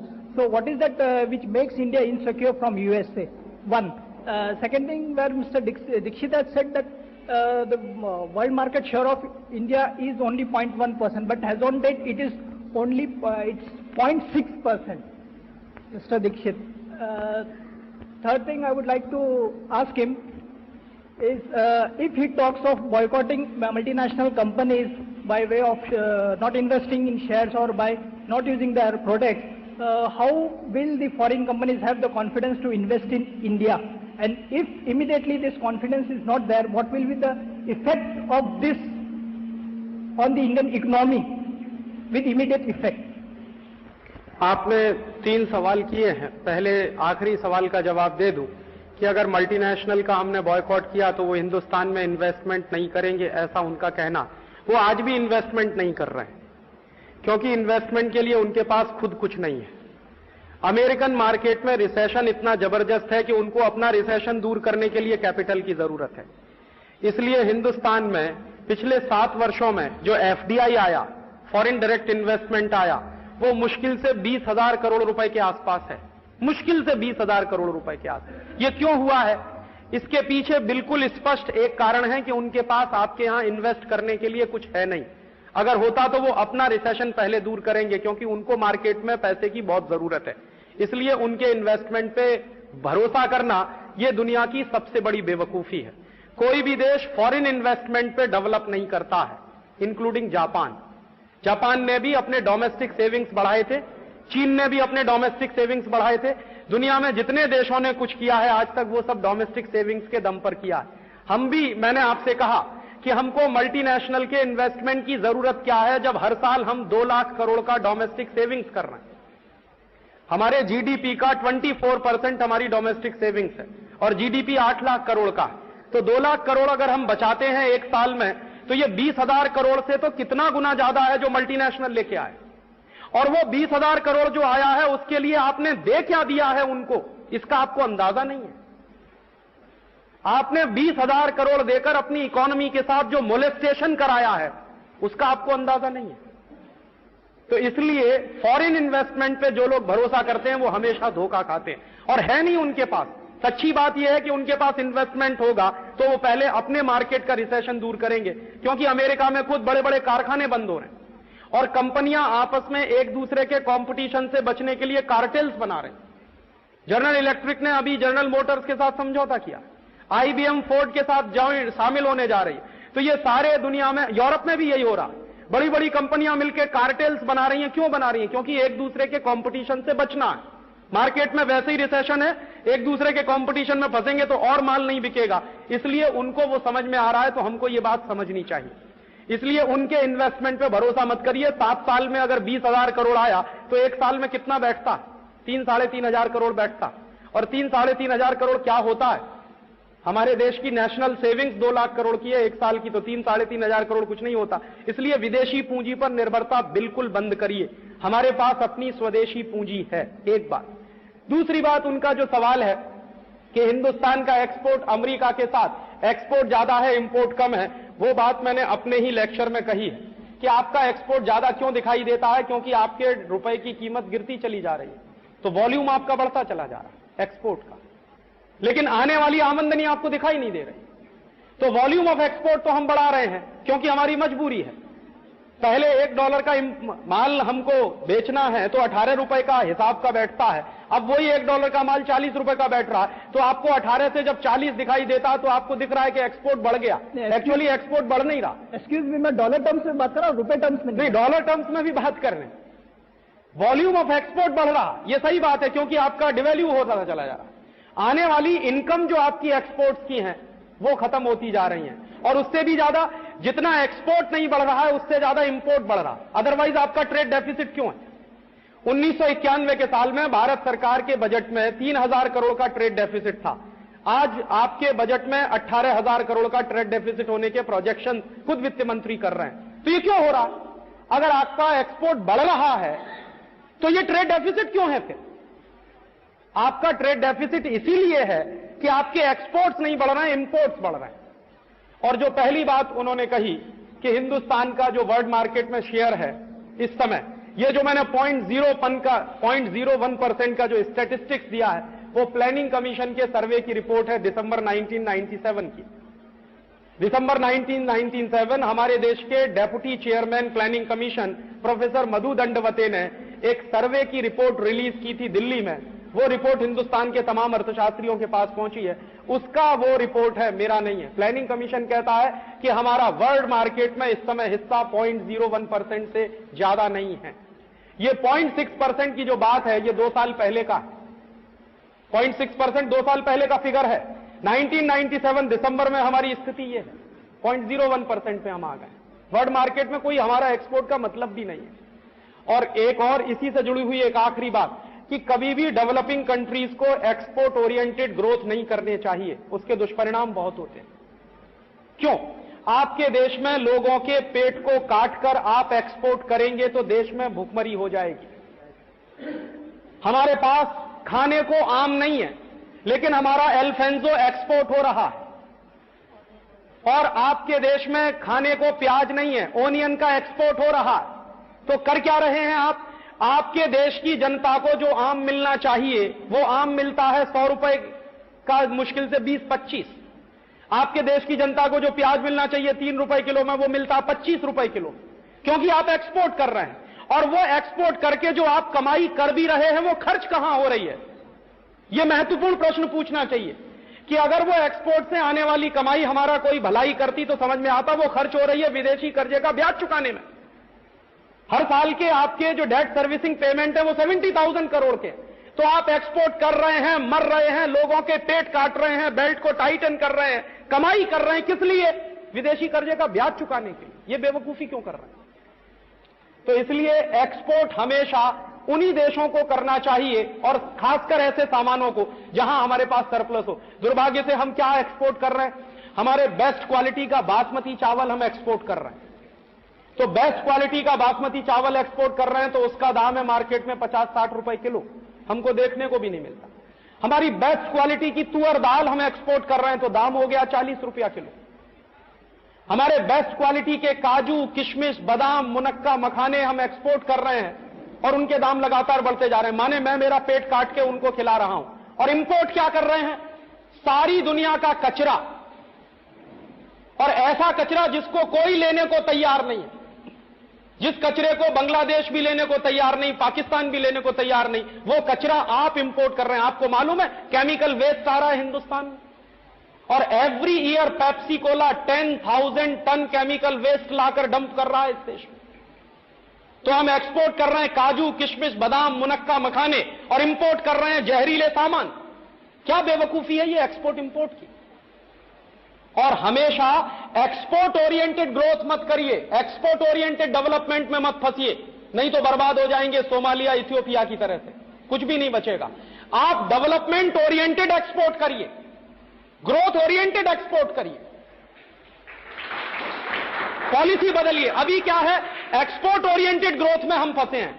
मैं ये कहना चाहता हूं कि growth oriented export करिए। तो पहले growth बढ़ाइए, माने ट्रेड को इस हिंदुस्तान में इतना सरप्लस बना दीजिए कि आपके पास एक्सपोर्ट करने के लिए आपके पास काफी प्रचुर मात्रा में चीजें हों। आप तो ट्रेड को खत्म करते जा रहे हैं, खत्म करते जा रहे हैं, मार्केट को खत्म करते चले जा रहे हैं, मार्केट से लोगों को आउट करते चले जा रहे हैं। माने ट्रेडिंग एक्टिविटीज धीरे धीरे जीरो होती चली जा रही है आपके मार्केट में। क्या एक्सपोर्ट करेंगे आप? है क्या आपके पास अब एक्सपोर्ट करने के लिए? इसलिए यह बेवकूफी किया है मनमोहन सिंह और चिदंबरम ने, एक्सपोर्ट ओरिएंटेड ग्रोथ में हमको फंसा दिया। उसी का नतीजा है कि प्याज का दाम 3 रुपए से 20 रुपया है, 25 रुपया है। अब आप भुगतते रहिए उसको। इसलिए आपको पॉलिसीज को हिंदुस्तान की जनता के हिसाब से बनाना चाहिए। और एक चीज और मैं कह दूं कि ग्लोबलाइजेशन और लिबरलाइजेशन अगर होगा भी तो किसको ध्यान में रखकर होगा? हिंदुस्तान की 70% जनता किसान है, गांव में रहती है। उसको देखकर अगर ग्लोबलाइजेशन और लिबरलाइजेशन करें तब तो समझ में आता। आप किसको देखकर लिबरलाइजेशन कर रहे हैं? मल्टीनेशनल को देखकर, जिनका टोटल इन्वेस्टमेंट कुछ भी नहीं है इस देश में। तो हमारे ग्लोबलाइजेशन और लिबरलाइजेशन के केंद्र में मल्टीनेशनल्स है, ना कि हिंदुस्तान का किसान। हिंदुस्तान का किसान बेचारा एक गांव से गेहूं लेकर दूसरे प्रदेश में जाकर बेच नहीं सकता, और कारगिल आएगा तो हिंदुस्तान के किसी भी गांव में उसको गेहूं बेचने का लाइसेंस मिला हुआ। तो आप लिबरलाइजेशन कर रहे हैं किसके लिए? विदेशियों के लिए? पहले अपने देश के लिए करिए। और हमेशा लिबरलाइजेशन होता है डोमेस्टिक। पहले हमको डोमेस्टिक या इंटरनल लिबरलाइजेशन करना होगा और 15-20 साल उसको चलाना होगा। उसके बाद एक्सटर्नल लिबरलाइजेशन के लिए अपना दरवाजा खोलना होगा। यही पॉलिसी जापान ने चलाई, यही चीन ने चलाई, यही अमेरिका ने चलाई, यही फ्रांस ने चलाई, और तब वो थोड़े से खड़े होने लायक बने। वो पॉलिसी हमको भी चलानी चाहिए। बट जो फॉरेन इन्वेस्टमेंट नहीं होने से जो डॉलर्स नहीं आएंगे, उसके लिए जो हमारे पोल है petrol, oil and lubricant imports, इसको हम कैसे कवर करें? इसको हम कम करेंगे। हिंदुस्तान में कारों का उत्पादन कम करवाइए। कोई जरूरत नहीं है हमको इतनी कारें चलाने की। और हिंदुस्तान में आप एक चीज और जान लीजिए कि 60% transportation of goods unorganised sector में है, माने बैलगाड़ी से होता है, ऊंट गाड़ी से होता है। सिर्फ 40% transportation of goods organised sector में है। तो कोशिश ये करिए कि आपका पेट्रोल और डीजल का कंजम्पशन कम से कम होता चला जाए, बजाय इसके कि हम डीजल पेट्रोल ज्यादा इस्तेमाल करें और विदेशों से कर्जा लेकर खरीदें। ये बेवकूफी है। आप डीजल पेट्रोल का इस्तेमाल कम करवाइए। और हिंदुस्तान में इतने फालतू के मल्टीनेशनल्स को गाड़ियां बनाने के लिए जो लाइसेंस मिला, इसकी कोई जरूरत नहीं। तो आप पेट्रोल और डीजल का कंजम्पशन कम करिए, ना कि उसके लिए आप डॉलर्स के चक्कर में फंसे और उसका कंजम्पशन बढ़ा के कर्जा लेकर आप पेट्रोल और डीजल चलाएं। ये बेवकूफी है। हम कंजम्पशन कम कर सकते हैं, और कंजम्पशन हिंदुस्तान में आज की स्थिति में करीब 40% कट हो सकता है, इमीडिएट। कैसे कट होगा? हिंदुस्तान के प्रधानमंत्री को एक गाड़ी से ज्यादा खरीदने का और इस्तेमाल करने का अधिकार नहीं होगा। और क्यों होगा? हॉलैंड का प्रधानमंत्री अगर साइकिल से चल सकता है तो हिंदुस्तान के प्रधानमंत्री को क्या परेशानी? मैंने हॉलैंड में प्रधानमंत्री को साइकिल से चलते देखा। हिंदुस्तान का प्रधानमंत्री चलता है तो 12 कार्स तो उसके साथ खाली चलती हैं, ताकि आतंकवादियों को यह बेवकूफ बनाया जा सके कि कौन सी कार में प्रधानमंत्री। 12 कारें खाली चलती हैं तो डीजल फूकता है, पेट्रोल फूकता। और हिंदुस्तान में डीजल और पेट्रोल का सबसे ज्यादा वेस्ट भारत सरकार खुद करती है। जितना कंजम्पशन है आपके मार्केट में डीजल और पेट्रोल का, उसका 60% सरकारी सेक्टर में है। वो खत्म किया जा सकता है, वो कम किया जा सकता है। हमारे हिंदुस्तान में एक एक प्रधानमंत्री है जो बीवी बच्चों को सैर कराने के लिए हेलीकॉप्टर, बीवी बच्चों को सैर कराने के लिए चार्टर्ड प्लेन लेके उड़ जाता है। इसका मतलब क्या है? ये जो गैर जिम्मेदारी पैदा हुई है, आपको इस गैर जिम्मेदारी को खत्म करना पड़ेगा। हमको डीजल पेट्रोल के कंजम्पशन में कटौती लानी पड़ेगी। मैं तो चाहता हूं कि ऐसा हमको करें तो बहुत अच्छा है कि जितना हम प्रोड्यूस करते हैं उतना ही हम इस्तेमाल करें। टोटल कंजम्पशन का 60% हम प्रोड्यूस करते हैं आज भी, तो हम 60% ही कंज्यूम करेंगे, 40% कट करेंगे। हमारे देश में भी लोगों को साइकिल से चलना सीखना चाहिए। हमारे देश के प्रधानमंत्री और राष्ट्रपति को साइकिल से चलने में शर्म नहीं आनी चाहिए। मुझे नहीं शर्म आनी चाहिए, क्योंकि मैं देश की विदेशी मुद्रा बचा रहा हूं। साइकिल चला के मैं ना सिर्फ अपनी हेल्थ बना रहा हूं, बल्कि देश की विदेशी मुद्रा बचा रहा हूं। यह गौरव का भाव पैदा करना होगा हमको इस देश में, तो हमको लगेगा कि वो हम उस रास्ते पर जा सकेंगे, कोई मुश्किल नहीं आएगी उसमें। कहने का हिसाब से विदेशी पूंजी जहां बिल्कुल नहीं आती है, लेकिन स्टेट गवर्नमेंट और सेंट्रल गवर्नमेंट के मिनिस्टर्स और ऑफिशियल बार बार जो फिगर डिक्लेयर करते हैं इतनी करोड़ की फॉरेन इन्वेस्टमेंट यहाँ आई है, ये सरासर झूठ है। हाँ, इसमें एक टेक्निकल बात है जो हमको समझनी चाहिए। ये ministers, prime minister, finance minister क्या डिक्लेयर करते हैं? ये डिक्लेयर करते हैं कि इतने लाख करोड़ रुपए के हमने प्रपोजल सैंक्शन किए। आप ध्यान से पढ़िए, जब भी अखबार में कोई खबर आती है, जैसे इस महीने भारत सरकार के वित्त मंत्रालय ने कहा कि 36,000 करोड़ रुपए के विदेशी पूंजी के प्रपोजल हमने साइन किए, सैंक्शन किए, तो हिंदुस्तान में लाखों करोड़ रुपए के एमओयू साइन होते हैं हर साल, लेकिन एक्चुअल इन्वेस्टमेंट कितना है यह ध्यान करने की जरूरत है। सच्चाई क्या होती है कि जो आपने एमओयू साइन कर दिए हैं, जरूरी नहीं है कि वो इन्वेस्टमेंट आ ही जाएगा। उसका रेशियो क्या है मैं आपको बताऊं। वो रेशियो ये है कि हिंदुस्तान में पिछले 7 वर्षों में जो टोटल इन्वेस्टमेंट के प्रपोजल्स आए वो करीब 2-2.5 लाख करोड़ के आसपास के हैं, और एक्चुअल इन्वेस्टमेंट है 20,000 करोड़। एमओयू साइन होते हैं, वो विड्रॉ कर लेते हैं। लेटर ऑफ इंटेंट इशू होने के समय तक बहुत सारे प्रपोजल्स आपके देश से बाहर चले जाते हैं। तो कभी भी इस गलतफहमी का शिकार मत होइए। प्रपोजल साइन होने का माने ये नहीं है कि वो पूंजी आ गई है। और आपको तो मैं कह रहा हूं कि आप पूरे देश में सर्वे कर लीजिए, कोई एक मल्टीनेशनल का आप नाम लीजिए जिसने कोई बड़ा कारखाना इस देश में अपनी पूंजी से लगाया हो। एक कंपनी का नाम बता दीजिए 7 साल में। जितनी कंपनियां हैं उन्होंने हिंदुस्तानी लोगों की पार्टनरशिप में जो ऑलरेडी कारखाने चलते थे उसी में इक्विटी लगाई है। एक भी कंपनी ने कारखाना खड़ा नहीं किया इस देश में। मतलब बहुत साफ है, उनके पास पूंजी है भी नहीं और उनका इंटरेस्ट भी नहीं है आपके देश में। उनके इंटरेस्ट इतने हैं कि कम से कम इन्वेस्टमेंट करके ज्यादा से ज्यादा कितना लूट लें। जैसे पेप्सी कोला है, एक भी बॉटलिंग प्लांट पेप्सी कोला ने खड़ा नहीं किया, सारे के सारे हमारे बॉटलिंग प्लांट हैं जिनको उन्होंने ले लिया। कोका कोला ने एक भी बॉटलिंग प्लांट नहीं बनाया। पार्ले ग्रुप के जितने बॉटलिंग प्लांट हैं वो कोका कोला के पास चले गए।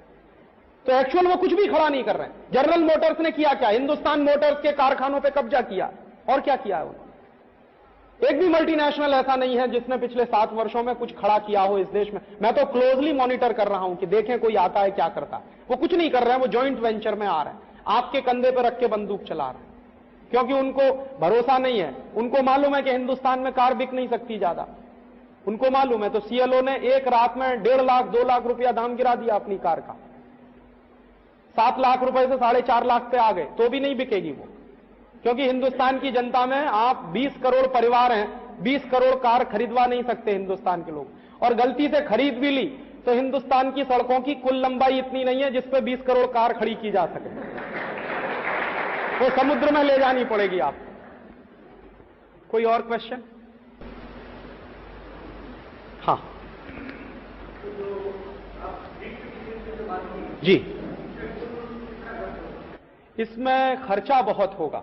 इसमें जो कुल खर्चा होगा, अभी तो हम क्या कर रहे हैं कि पिटीशन ड्राफ्टिंग ही चल रहा है, और उस पिटीशन को ड्राफ्ट करने में ही ऐसे खर्चे हो रहे हैं जिनकी हमें कभी कल्पना नहीं थी। हम क्या कर रहे हैं कि दुनिया के ऐसे तमाम देशों के बारे में हमने केस स्टडीज करना शुरू किया। तो ऐसे 70 देश हैं दुनिया में जो कॉलेप्स हुए हैं due to globalisation and liberalisation. तो सुप्रीम कोर्ट के सामने हम वो स्टडी पेश करना चाहते हैं। कि हमारे देश में ये बर्बादी होगी, वो कोर्ट पूछेगा कि आपको ऐसा क्यों लगता है कि ये बर्बादी होगी।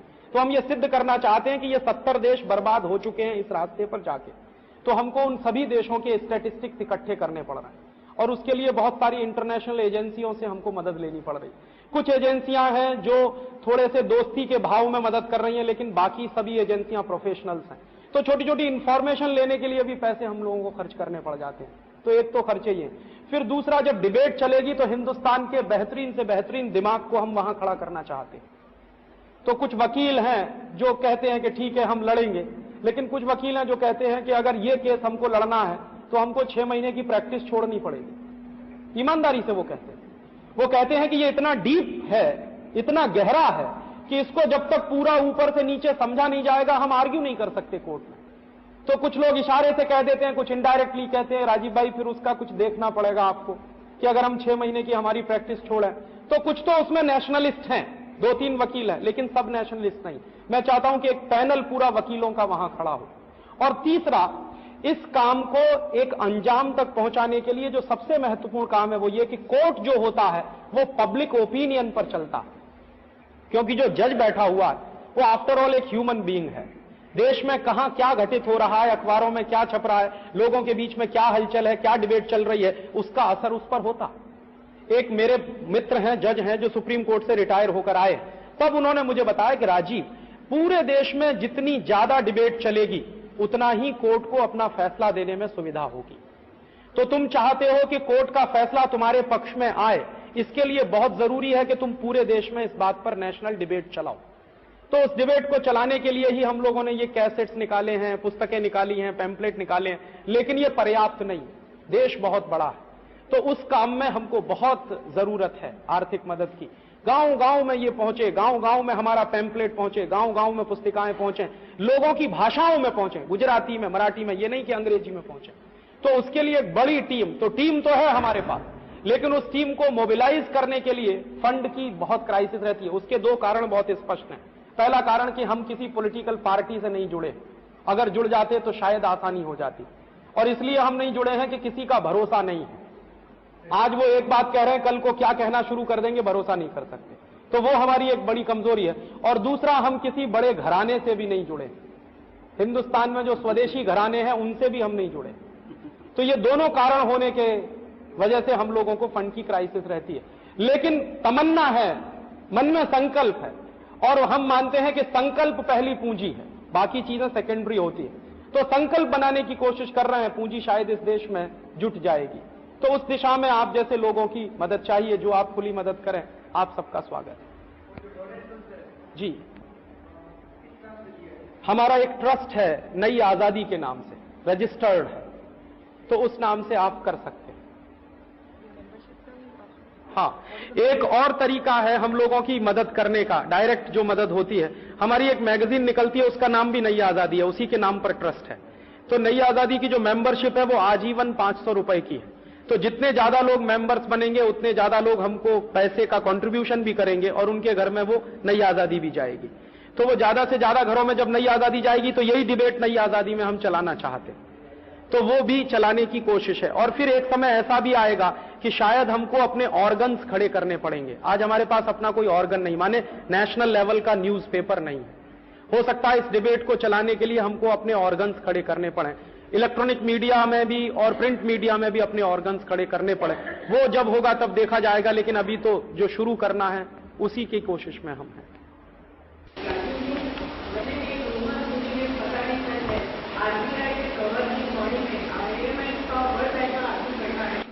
ये र्यूमर, ये बिल्कुल सच है जी, बिल्कुल सच है। एक नहीं है, 6 लोग हैं। मैं नाम बता सकता हूं, लेकिन मेरी एक मजबूरी है कि आप कहीं परेशानी में ना फंस जाएं। मुझे डर नहीं लगता नाम लेने में।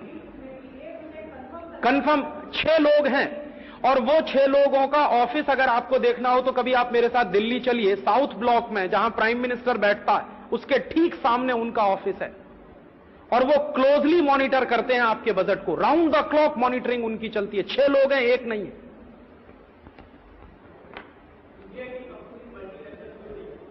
है जी, हाँ, क्यों नहीं हो रही है?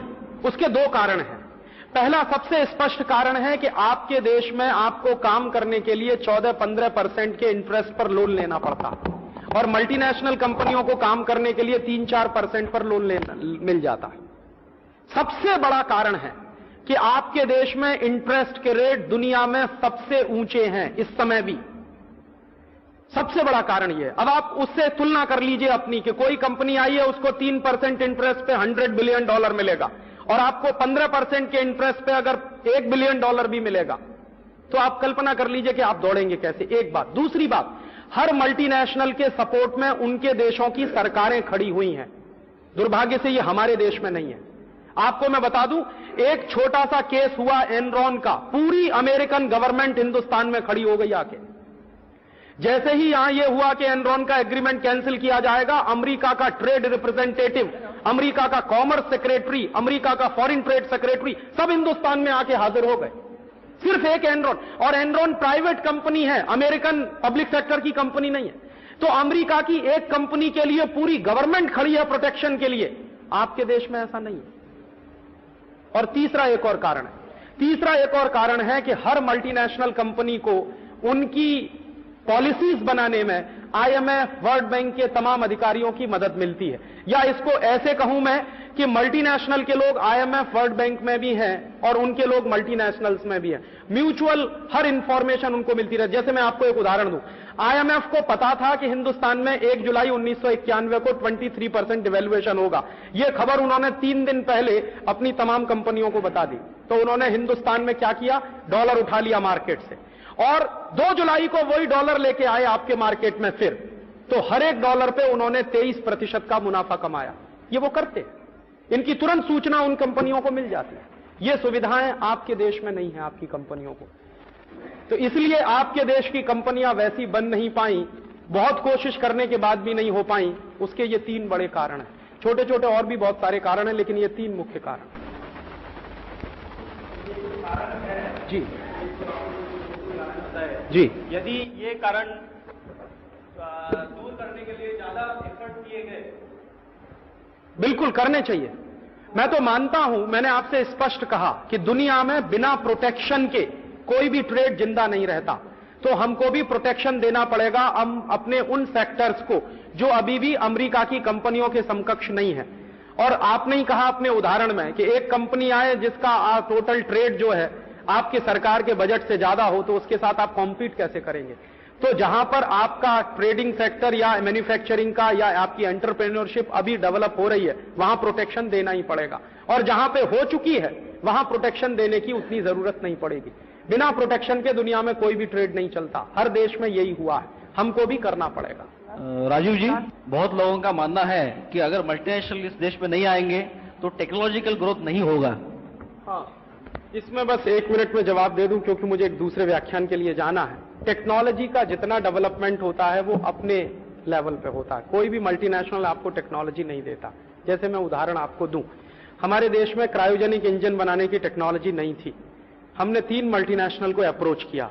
राजीव गांधी अमेरिका गए, एग्रीमेंट साइन करने की कोशिश की, लेकिन अमेरिका ने साफ मना कर दिया। हमारे पास सुपर कंप्यूटर नहीं था एक जमाने में, राजीव गांधी ने अप्रोच किया, अमेरिका ने सुपर कंप्यूटर देने से मना कर दिया। फिर जो सुपर कंप्यूटर हमको अमेरिका से नहीं मिला, उसके लिए फिर रूस की कोशिश, रूस ने भी मना कर दिया। क्रायोजेनिक इंजन देने की बात रूस ने मान ली, लेकिन सुपर कंप्यूटर देने से मना कर दिया। फिर क्या हुआ, वो लौट के आए, हिंदुस्तान में मीटिंग हुई, साइंटिस्टों ने कहा कि मायूस मत होइए, आप एक प्रोजेक्ट बनाइए और हमको काम करने की खुली छूट दीजिए। उन्हीं हिंदुस्तान के वैज्ञानिकों ने 3 साल के अंदर क्रायोजेनिक इंजन बना लिया। और शायद इस साल आप देखेंगे कि हमारे जो सैटेलाइट छोड़े जाएंगे वो हमारे बनाए हुए क्रायोजेनिक इंजन के होंगे। और आज मुझे इस बात में गर्व है क्योंकि मैं टेलीकम्युनिकेशन में काम करने वाला आदमी रहा। हिंदुस्तान में 100% इंडिजिनस टेक्नोलॉजी से सैटेलाइट्स बन रहे हैं, कोई मल्टीनेशनल नहीं आया। हमारे यहां 250 किलोमीटर से लेकर 5000 किलोमीटर की मार करने वाली मिसाइल्स बनाई हैं। डॉक्टर एपीजे कलाम जैसे लोगों के मेहनत, उनका परिणाम है। तो हमारे देश में वैज्ञानिकों की एक बड़ी फौज है, 60,000 वैज्ञानिक हैं। दुनिया में इतने वैज्ञानिक शायद ही किसी देश के पास होंगे। उनको अगर ठीक से हम लगा सकें तो टेक्नोलॉजी में हमारे देश में कोई कमी नहीं होने वाली। टेक्नोलॉजी का एक पर्सपेक्टिव हमको डेवलप करना पड़ेगा। वो नहीं हो पाया आजादी के बाद। तो हमारे पास इंजीनियर्स बहुत हैं, साइंटिस्ट बहुत हैं, ट्रेंड हमारे पास लोग बहुत हैं, स्किल्ड मैन पावर बहुत है। वो जो चला जाता है देश के बाहर, उसको रोककर जो हमारा ब्रेन ड्रेन हो रहा है, और एवरी ईयर हम $20 बिलियन का लॉस कर रहे हैं ब्रेन में। हमारे यहां इंजीनियर तैयार होता है 5-6 लाख रुपए में IIT में और चला जाता है अमेरिका। हमारे यहां डॉक्टर तैयार होता है 8-10 लाख रुपए में, चला जाता है कनाडा। तो ये जो ब्रेन ड्रेन हो रहा है, इसको रोकना पड़ेगा, और इसके लिए मुझे लगता है बहुत सख्ती के साथ एक नीति बनानी पड़ेगी जो जापान में है। जापान में एक पॉलिसी है कि आप अगर जापान में अध्ययन कर रहे हैं और उच्च शिक्षा ले रहे हैं, आप विदेश जाइए अध्ययन करने के लिए, वापस लौट के जापान में आना ही पड़ता है और काम अपने देश के लिए ही करना पड़ता है। वो पॉलिसी हमको बनानी ही पड़ेगी अपने देश में। तो वो पॉलिसी बने और एक नेशनल मोबिलाइजेशन हो। तो टेक्नोलॉजी में हम किसी से पीछे नहीं हैं। हमने सुपर कंप्यूटर बनाया है और एक नहीं 14 हैं अब हमारे पास। और आज दुनिया में ना सिर्फ सॉफ्टवेयर बल्कि हार्डवेयर में हम दुनिया में बेस्ट कंप्यूटर और बेस्ट प्रोग्राम्स एक्सपोर्ट करने की स्थिति में हैं, बशर्ते कि प्रोटेक्शन मिले, तब ये हम कर सकते हैं। तो ये संभव है इस देश में। ब्रेन हमारे पास है, दिमाग हमारे पास है, एक स्पिरिट की जरूरत है।